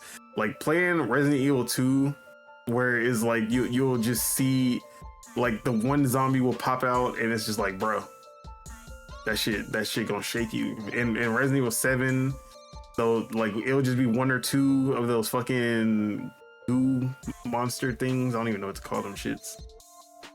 But yeah, that shit hits because it's only they're so far and few between. But games like Dying Light and Dead Rising, even with Dying Light trying to be scary, sometimes it don't hit when you see zombies every 5 seconds.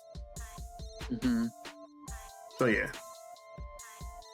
but I think they're definitely going to be leaning, like Resident Evil 7 brought the horror back.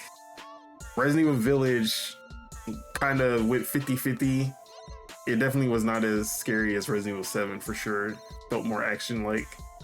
And I feel like we're getting back to Resident Evil 6 levels of action, no horror. So in any of the actual horror fans in Resident Evil, they're probably going to be disappointed with this one. But that's how I feel. Anything else you want to add? Any other, or anything you want to see personally from Resident Evil 9? I think so. We've been talking about how it's like gonna be open world and stuff like that. This doesn't have anything to do with Resident Evil, but you remember that game Pragmatic or Pragmata or whatever? Yeah. So I remember when they exists. Yeah, dude, me too. It's probably like gonna be their fucking Deep Down, which is like even deeper of a cut, right? But so I remember with Pragmata, they announced that the RE, some sort of new version of RE engine. So I'm thinking that that might be the improvement for the open world, maybe. I don't know, but yeah, well, I don't know where the fuck that game is, but Capcom always be doing stuff, I mean, they so. did re-announce it and say like it's still happening. Okay. So that was last year. Okay, nice. Okay, so it's hopefully still comes out. But yeah, hopefully we see what the improvements are for the engine. It still looked like an RE engine game. It did not look like it was running on a new engine at all. Okay. Gotcha. But yeah, I don't know what I want from Pragmata. I don't even know what it's supposed to be. Actually, I know what I want from it. I want it to be on some Vanquish shit, because his artwork kind of reminded me of Vanquish, but I don't think they're gonna pull off some Vanquish shit. But yeah. All right, let's go ahead and move on to our next topic.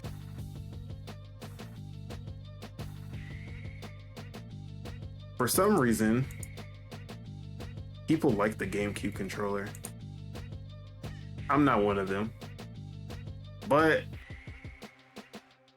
it seems the GameCube fans will be having something to look forward to when it comes to the Switch 2, because a new Nintendo filing implies we might be getting a new GameCube controller for the Switch 2. So this is coming from IGN. I'm sorry for everybody, but so Wesley Yin-Pool is the writer. New Nintendo filings have got fans excited by the prospect of a new GameCube controller, initially to be used to play GameCube classics via the Nintendo Switch Online subscription service on Switch 2. As reported by Nintendo Life, which I probably should have just went to their article instead. I'm reading Nintendo Life's article instead of IGN's. How about that? Here we go. Shout out to Nintendo Life. Liam Doolin is the writer. So the GameCube generation ended years ago, but the controller for the system is still a popular choice for many Nintendo enthusiasts when it comes to select titles. If you're hoping to see support for this particular gamepad on the Switch 2 in some way or form, you might be in luck. A new FCC filing by Nintendo for a game controller has recently gone live. The model number prefix attached is BEE, matching up with the Switch 2. One other bit of information suggests it will be a wireless Bluetooth controller, and attached are some basic images. This is where the rumor part kicks in with some detective work on Family boards, suggesting one of the images showing a labeled location on the rear of the controller matches up with the back of the GameCube controller where the C-stick is located. The possibility of this filing being a Switch 2 Pro controller has apparently been ruled out, as it doesn't appear to support NFC functionality, which is seemingly set to return based on a separate filing from last week. The fact it's also a wireless Bluetooth controller has led to speculation this controller could have possible links to the Switch Online service, as Nintendo has already reworked other classic controllers into wireless models using USB-C connection and cable to charge. Wired connections are typically preferred for fighting games like Super Smash Bros. Ultimate. Nintendo's current Switch Online subscription service include the NES, SNES, and N64, Sega Genesis, and Game Boy libraries. Legacy platforms like the GameCube have been requested during the Switch generation, but the most we've seen are GameCube re-releases like Super Mario Sunshine, Metroid Prime Remastered, and recently Paper Mario Thousand Year Door. Alright. GameCube controller coming. Does this mean that we're getting the Nintendo GameCube, or sorry, GameCube Nintendo Switch Online service for Switch 2? Ooh, I like that idea. Fuck yeah, dude, because some GameCube games actually use like the full press of the triggers and stuff like that, right? Yep. Sunshine being a notable one. Luigi's Mansion also being a notable one. Metro Prime also being a notable one. Ooh, you know what? I'm gonna say yeah. I would love to see that. That'd be sick. It's happening? It's happening, dude. In 2 weeks. 2 weeks on the day. Are we gonna? Oh my god! I did not drink my water. Are we gonna see? Are we gonna see the GameCube controller announced at the direct in 2 weeks, bro? It's only 2 weeks, bro. Don't make me cry. 2 weeks. Oh it's man, the day. It's I the day already, that bro. I got PTO for that day, bro. It's like it's about to go down. Hell yeah. But yeah, dude, it's happening. Switch Online. They gonna give you GameCube game. They gonna give us for the everything, free. yeah. We deserve it all. Nah, I don't know, bruh. Maybe shit. Come on, bro. They made so much money remastering these GameCube games. They gonna put it in the service for you to just have for free. And then not only that, what about the file sizes, bro? They gonna take up a lot of file size. You ain't think about that? What about them file sizes, bro? I don't know, man. I don't know. I don't want to go into copium territory, but I would love to see it. You know, imagine if they pull out and they say GameCube emulation, Switch 1 games are improved. Bro, imagine if they do all that. Wii emulation with the Joy-Cons. Oh, we going to the Wii now? I mean, if they do GameCube's the same power as the Wii. It kind of. Yeah. Yeah, for the most part. Shit, I don't know, bruh. I'm just excited. Well, call me Mr. Skeptic, Lord Skeptic, because Lord Skeptic. I don't buy it for a second. Okay. I don't buy it for a second. All right. Yeah. So me, I be out there. I stopped by Nintendo on the way too. When I was on the way to Australia, I stopped by Nintendo. Yeah. Talked to my boys. I was like, what up, Miyamoto? What up, Furukawa? And then, for whatever reason, Doug Bowser were there. I skipped his ass. We don't fuck with that Bowser. We don't fuck with no Bowsers around here. So, you know what I mean? Dapped up Aonuma. You know what I mean? Dapped up Koji Kondo. You know what I mean? And, I was talking to Big Furukawa, and he was like, I was asking him about that GameCube. He was like, yeah, that GameCube, that ain't happening, bruh. Too much money on the table. Yeah. Why about a video when you can get the infomercial for free? I'm just playing.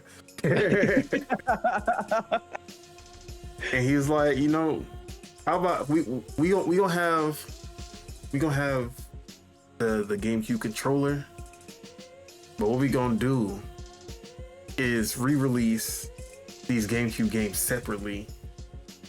And we gonna have our GameCube line where we release them, but you gotta purchase them separately. Yeah. And they gonna be up-res because of what the Nvidia the Nvidia tech is doing. Is they gonna up-res kind of like the Xbox backwards compatibility. Mm-hmm. But they not gonna. You gonna have to pay for them. You gonna buy them. Okay. They're not gonna be in the service. That's where I'm at. Okay. Until further notice, until I get proven. I hope I'm proven wrong. Yeah. But I don't. Okay, actually, I'm a redact. Okay. Or I'm gonna put a part on this. Mm-hmm. Actually, there's a chance we can get GameCube games in the service. I think it can happen. But one, file sizes. It's not going to automatically download every game. You'll have to download whatever game you want to play, similar to Game Pass. So instead of you just getting the full collection like you do with the N64, you'll open up the GameCube emulator and then you'll just download the ones that you want. So I think that's going to be the case to save on space. Then, caveat number two. Just like when the N64 and Game Boy Advance dropped, we got a price bump. We get another price bump for sure. $129.99 a year for GameCube and Wii. Oh no, GameCube and DS. GameCube and DS, bruh. Okay. $129.99 a year. That's and weekly. How much is the expansion pack weekly? Or I said weekly, monthly. I don't think that it even has a monthly option. It does. It does? Expansion pack Switch. Let's see. Oh, I'm $129.99 is the family plan. That's for the family plan. So let me look at the prices. All right. So $20 a year or $50 a year for one person. But if you get the family plan, it's $34.99 for the regular and $79.99 for the expansion pack.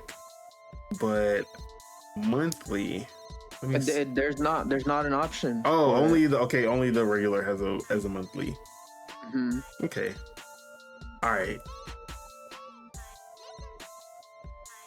$149.99 a year for the family plan. $99.99 a year for the individual.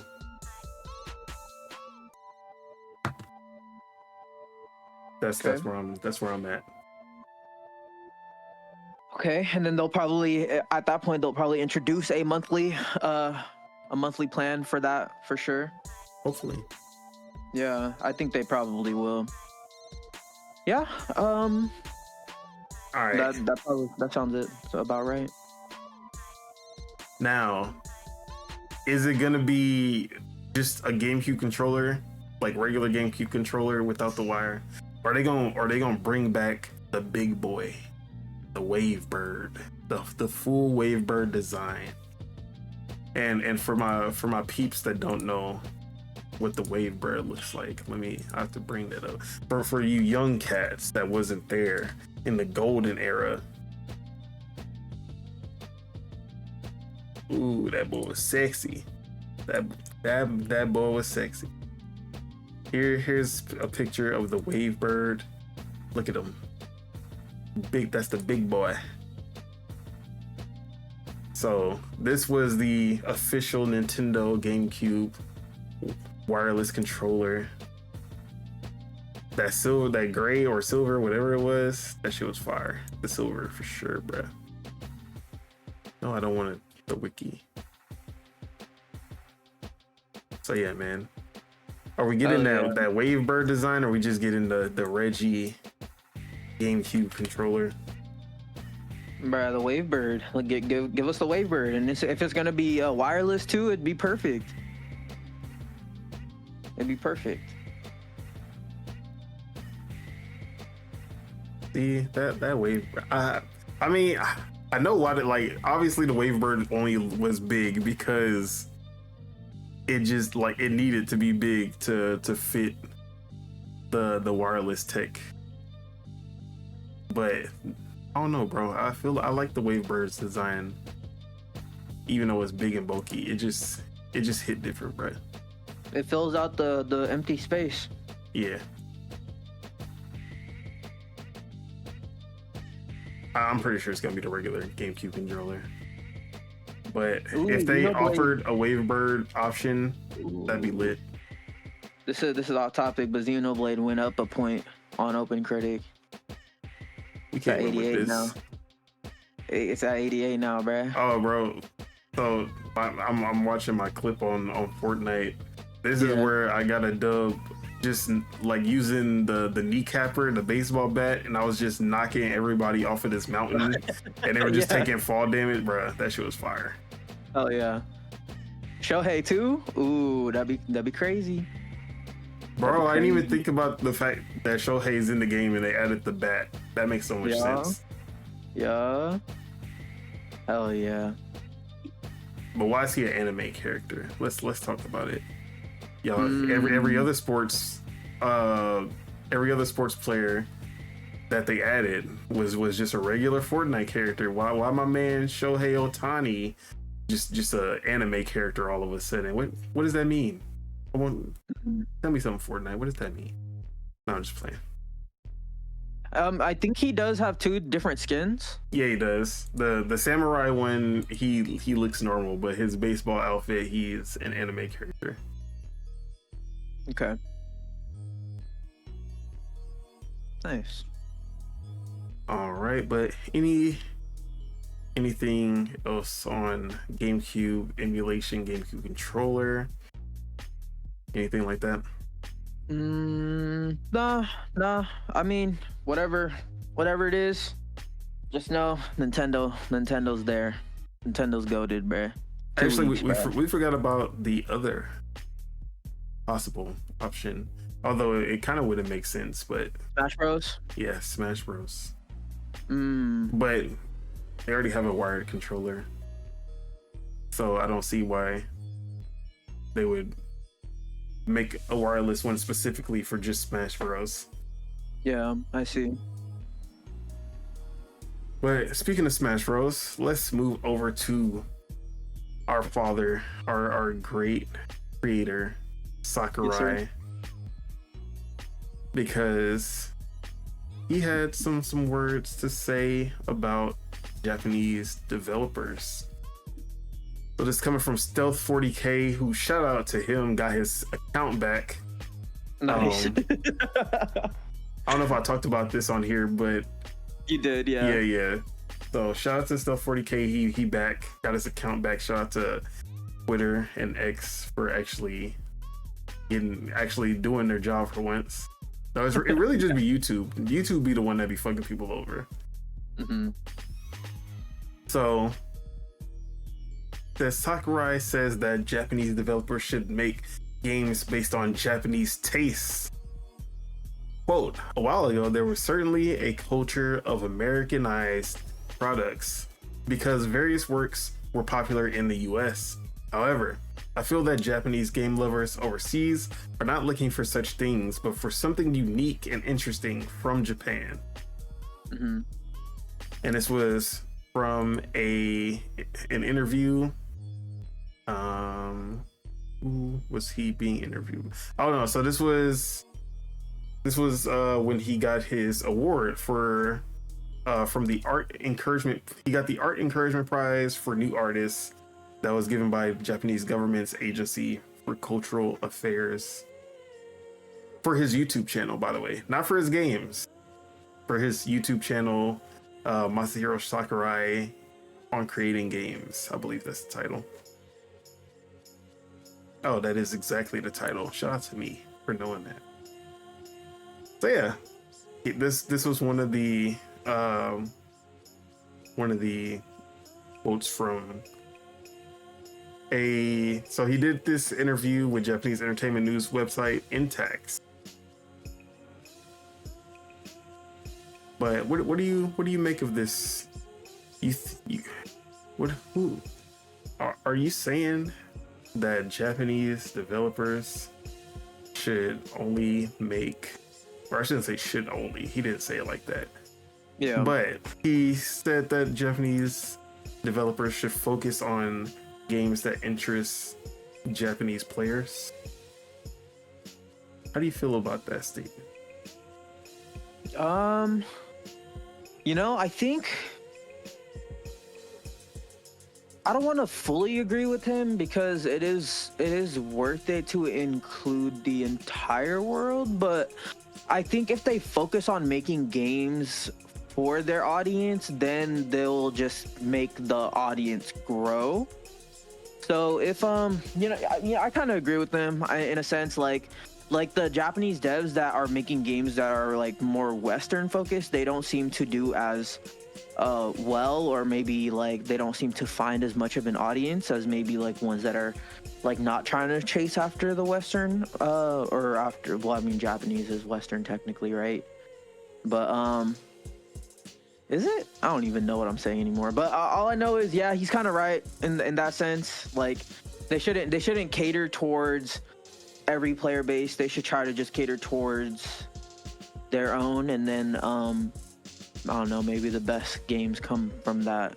I'm trying to think of like maybe like FromSoft and stuff like that. Like they don't seem to like chase trends, you know. I think that might be like the underlying thing that he's trying to say here, maybe potentially. Yeah, that's kind of where I was about to go with it, that there's there are ways to westernize. Like there are things like FromSoft that is like that. The Souls-like genre literally came from FromSoft making their version of Skyrim. Yep. It's very Western focused from the designs to the world, but they make sure, like outside of Sekiro's obviously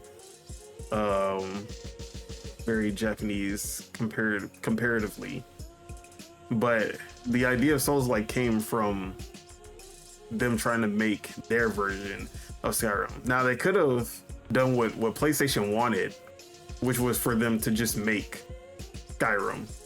Like that's what PlayStation actually wanted. They wanted their own version of Skyrim, but they wanted to make something that was like, it wasn't something that Bethesda could make. It was something that they could make because of their taste. Yep. So that's how Demon Souls was born, and then shortly after Dark Souls, and from there we're where we are now, where Souls-likes are one of the biggest genres out there. Yep. So, and you can also even go as far as anime, where Dragon Ball became a worldwide phenomenon because of how the Western influences on Dragon Ball. And there's a way that you can westernize Japanese games and media without, like, I understand what Sakurai's saying, because there are definitely games that just chase the American way, the Western way of creating games. Mm-hmm. Square Enix, Final Fantasy. Yep. And they lose a lot of fans by doing that. Yep. Like Final Fantasy VII is pretty Western in terms of its kind of design philosophy, but it is, yeah. The game itself just screams like Japanese. Like it feels like it was a Japanese game made for Japanese people at the same time. Yep. But then you play Final Fantasy 15, and it feels like they were just trying to make something that the Western audience would like, and they did not really care about the Japanese audience. That's how I felt about Final Fantasy 15, at least. So I feel Sakurai on, like, I feel like that's what he's more talking about. Yeah. When he says that it should cater to Japanese game or Japanese taste. And honestly, there's a way you can go too far Japanese where the Western audience won't really, even like the most hardcore JRPG fans probably won't even pick up your game. But that's so far and few between. For the most part, if you make a Japanese game that caters to Japanese like Japanese players, the Western audience who loves Japanese games for them being Japanese games will love the game most likely as well. So they will come regardless, is what I'm trying to say. Yeah. But yeah, man, shout out to Sakurai. I saw a lot of debate about this article, or not article, but this quote from him. So I wanted to get your take on it, and also give my little insight. Anything you wanted to add before we move on? No, I think he can only speak on how he feels, and I think he's justified in this point of view.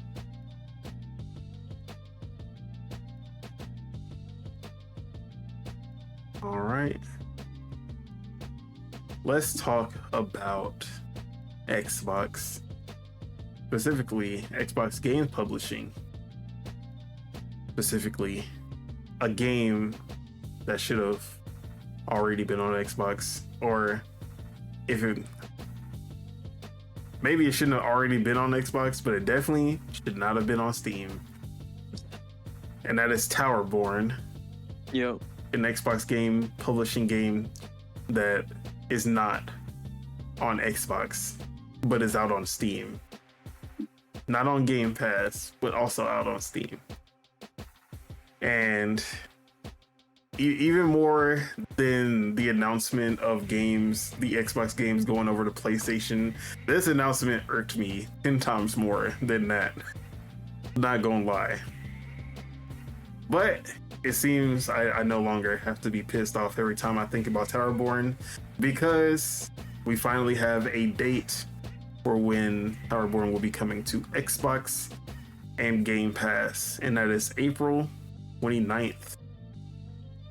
So a little over a month from now, in the very packed month of April, we'll be seeing Towerborne finally release into Game Pass with a pretty substantial update as well. So we will be getting cross-platform play and progression, couch co-op on Xbox consoles, class skills, and all new progression system, reimagined world map and quest line, new Umbra, which I don't know what that is, but I'm guessing people who played it will, new enemy types, new legendary items, gameplay improvements, and social play improvements as well. So, Towerborne finally coming. But is it too late?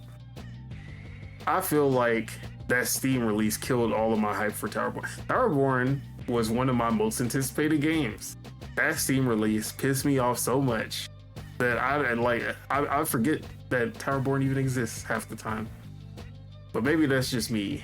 How are you feeling about Towerborne? Yeah, I still have yet to check out the game. You know, I like these like beat 'em up style. It kind of reminds me a little bit of Castle Crashers a little bit. Has that kind of like that what's it called? That perspective at least. But yeah, I think it might be a little late. But if it's on Game Pass, you know, maybe people will check it out. Yeah. But I don't know. I was lying. I'll be there day one. You'll be there? I'll be there day one. But okay. that shit still irks me to this day. I'll never forgive them for that. But it is what it is at this point. Yeah, man, Towerborne is, like I said, I love beat 'em ups. Yeah. And it's been a while since I had a Castle Crashers like beat 'em up, or a Dragon's Crown, which was not as good. No, I'm just kidding. Bro, Dragon's Crown was amazing. But yeah, I'm excited to finally get my hands on this. I was not about to touch that Steam release, but now that it's coming to Xbox and Game Pass, definitely will be there April 29th, as long as there's nothing big that I'm missing coming out in April, or late April at least. But it's still count your days. Xbox Game Publishing, count your days. Stoic Entertainment, or Stoic, whatever your name is. Stoic Games. Yeah, both of y'all, count your days. All right, speaking of publishing, PlayStation, Sony Interactive Entertainment has entered an agreement for a new game prototype based on an existing Sony IP coming from People Can Fly, and the code name is Project Delta.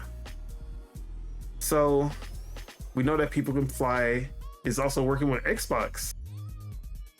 So it seems that they're going in that Kojima Platinum of camp where they just batting for both teams. Yep. But yeah, shout out to them though. Like I said before, I love Outriders, and Bulletstorm was also a lot of fun. Gears Judgment gets a little more hate than it deserves, but they've done good work throughout the years. So excited to see what they got cooking up at PlayStation, especially with it being an existing Sony IP, not a new IP. Subegos. What is this IP that People Can Fly is working on?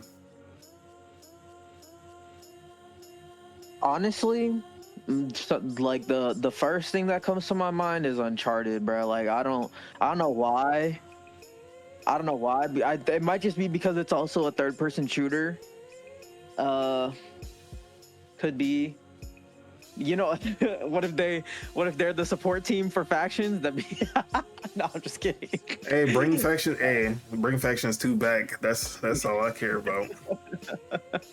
Oh man, I mean, what other IPs of theirs can be kind of molded into like a multiplayer game? What do you think? I mean, we don't need to mold anything into a multiplayer game because PlayStation has a shit ton of dormant multiplayer games that can be revived. Okay. Speaking of, SOCOM, obviously being the first one that comes to my mind. Third-person tactical shooter. Come on, we need that SOCOM back. But even the obvious ones, Killzone and Resistance, obviously I don't want to see either of those coming back, but those are more obvious choices there. Now, Teases actually brought up a good one on Project Untitled that I kind of didn't even think of at all. Siphon Filter. Nothing's actually saying that it's going to be a multiplayer live service game, but what if People Can Fly using that Outriders knowledge to bring back Siphon Filter? Ooh. So there's that. Going back to the PS3 era, we had Mag, Planet Side. There are definitely a lot that we can pull from, or even we can go even further back because it could be, what's stopping them from bringing back Jak and Daxter? Naughty Dog obviously don't want anything to do with it, and I don't think anyone's gonna be able to touch The Last of Us. So I'm not even I think Naughty Dog isn't gonna let anyone touch The Last of Us outside of them. Mm-hmm. Uncharted is, I feel like that would be the same, but I still think an internal team would be able to do an Uncharted with their permission. But a third party, nah, I don't see that happening.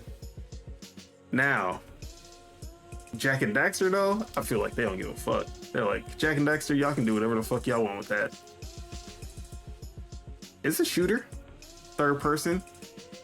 I can see it. I can see People Can Fly bringing it back. They have the writing and humor pretty with Bulletstorm pretty down pat too. But yeah, man. For me, it's like I want it to be SOCOM. I just don't think People Can Fly have that tactical kind of edge to them. So I mean, they've adapted multiple times, so I can't really say that. Maybe they are they're adaptable enough to do it, but I want SOCOM more than anything. Any of those pique your interest? Yeah, so SOCOM would be sick. Yeah, I'm there for that, of course.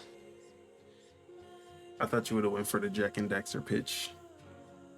Nah, man. That IP's dead, bro. I'm sorry. I hate that I have to say it, but there ain't no bringing back Jak and Daxter.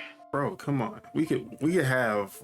You don't want to have well, I was gonna say Ratchet and Clank and Jack and Daxter back side by side, but you know, Ratchet and Clank might be dead too.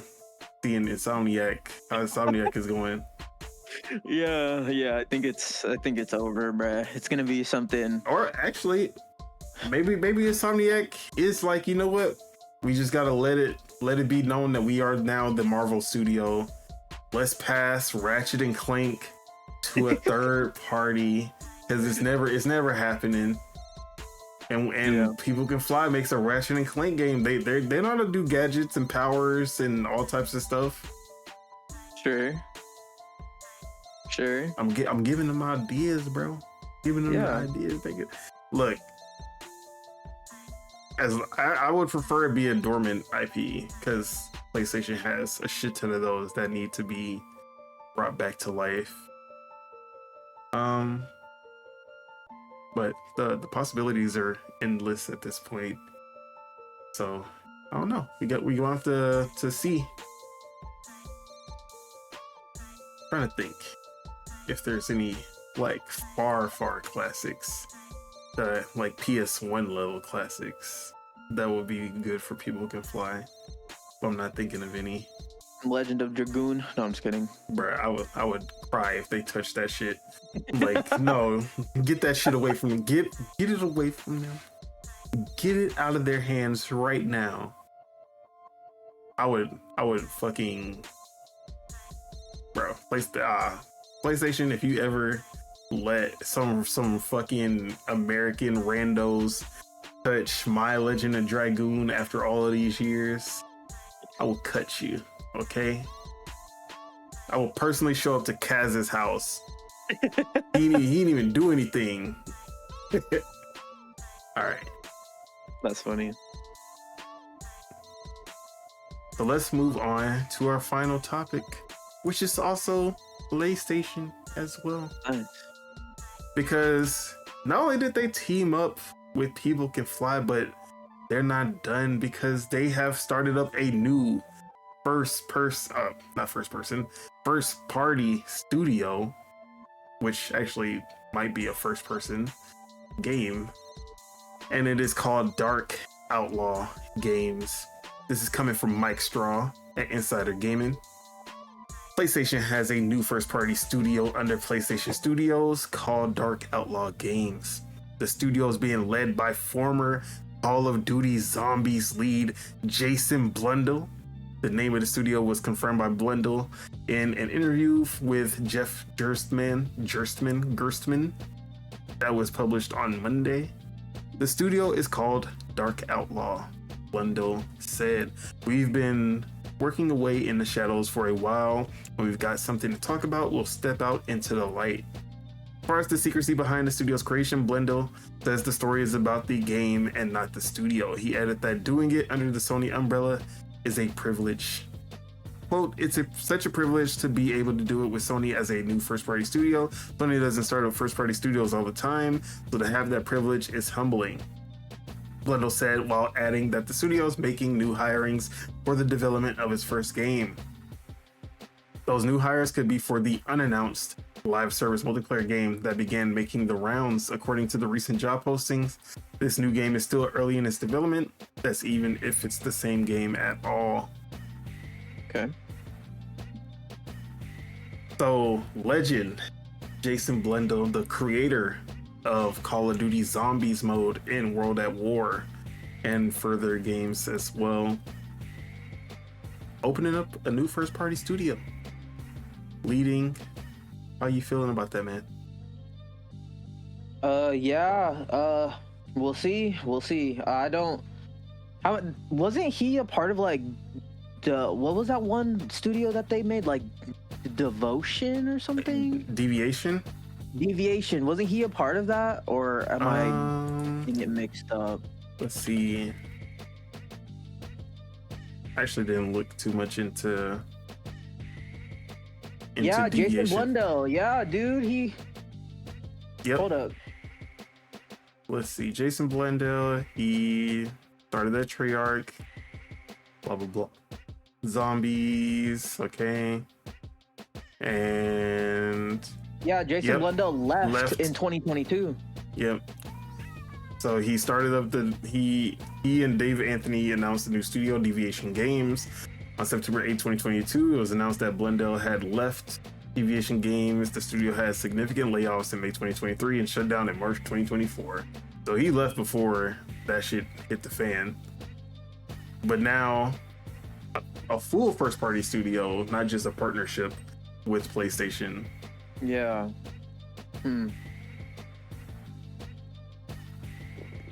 So yeah, They're giving him a huge second chance here. I mean, is it a second chance? Because he left before all the shit hit the fan. Maybe he was the only reason shit was progressing smoothly, and then as soon as he left, everything hit the fan. You could be right. And then PlayStation was like, "Hey man, like, we want you, and only you." So yeah, hold on, real quick. You're good. Sorry about that. So yeah, man, how are you feeling about this new studio with Jason Blundell as the lead? Yeah, whatever it is, it's like you said, it's gonna be probably a shooter, probably FPS. Probably is gonna be their competition for COD. Yeah, that's where I'm sitting at here. Yep. Definitely looking at a shooter for sure, but it's not like he isn't a narrative guy, because he did kind of introduce the narrative aspects of zombies as well. Okay. But I'm expecting some kind of multiplayer live service that just, and you know, instead of PlayStation turning their predominantly single player developers into live service studios, it's great to see them actually hiring live service veterans and multiplayer veterans like Jason Blundell to make something for them. Absolutely. So, you know, it's hopefully this works out better than it did for Fire. Oh, it's not Fire Sprite. Deviation. No. Well, Deviation also. That was also killed under PlayStation. Firewalk. There you go. Hopefully it doesn't end up like Firewalk, which was a lot of Call of Duty, Destiny veterans. So, you know, just because you do have experience with that doesn't mean it'll always come out as you expect. Yep. But yeah, I'm excited about this. Like I've said before, I loved when PlayStation was making multiplayer games as well as single player games. And even though they never had a Halo or a Gears, they still made some charming multiplayer games that I love. Like, as buggy as Mag was, I always thought that Mag was still pretty fun to play on PS3. And PlanetSide 2 was not the best, well, like, it wasn't the most well designed, but the concept of like playing these 100 versus 100 servers, or 50 versus 50, I can't remember, back on the PS3 was crazy at the time. So, you know, they have their moments, and a lot of people still love factions and even the Uncharted like 2 multiplayer. So it's not like there aren't fans of these, they just never hit that phenomenon. Tsushima Legends as well. Which one? Tsushima Legends. Don't do that. We're not doing that. That's funny. I think I played that shit for like an hour, so I'm not going to say it was bad, but wasn't something I wanted to jump into. So yeah, I just want to see PlayStation. I want more Helldivers 2. Like, we need a win in the multiplayer space for PlayStation. I could just keep like I could be the asshole and just bring up remember Concord, but you know that's too easy. So Yeah, I'm hoping like for being a a win. dead horse, right? Yeah, Concord was a once in a lifetime kind of failure. I would hope having two of those is crazy, but I don't like a lot of people keep on more live service from PlayStation. Did y'all forget about Concord? And like at the same time, did y'all forget about Helldivers 2? Like they came out the same year. Yeah. So yeah, I want this to be a success, and I want it to be something unique. I don't want it to be just PlayStation's version of Call of Duty or PlayStation's version of Overwatch or PlayStation's version of Valorant type shit. Yeah, exactly. I want to see something on the level of Helldivers 2, something original coming from PlayStation when it comes to multiplayer. But yeah, that's where I'm at with Dark Outlaw Games. Now, let's see. So the studio was just created. So when do you see this game actually coming out? Okay, 2025. Mm-hmm. I'm gonna say. Might have been created in 2024, actually. 2024. Okay, so I'm gonna say it's tough because I mean, even at this point in like 3 or 4 years, maybe PlayStation themselves would be more open to like early access or something like that too, you know? Maybe. I'll say we're shooting for 2028, if not 2029. Yep, that was literally my time frame. I was thinking 2028. Possible start of the next generation also for PlayStation. Mm-hmm. So yeah, I think there's definitely a PS6. Or sorry, there's no PS6. The PS app that you'll play on your TV. The PlayStation app exclusive. Yeah.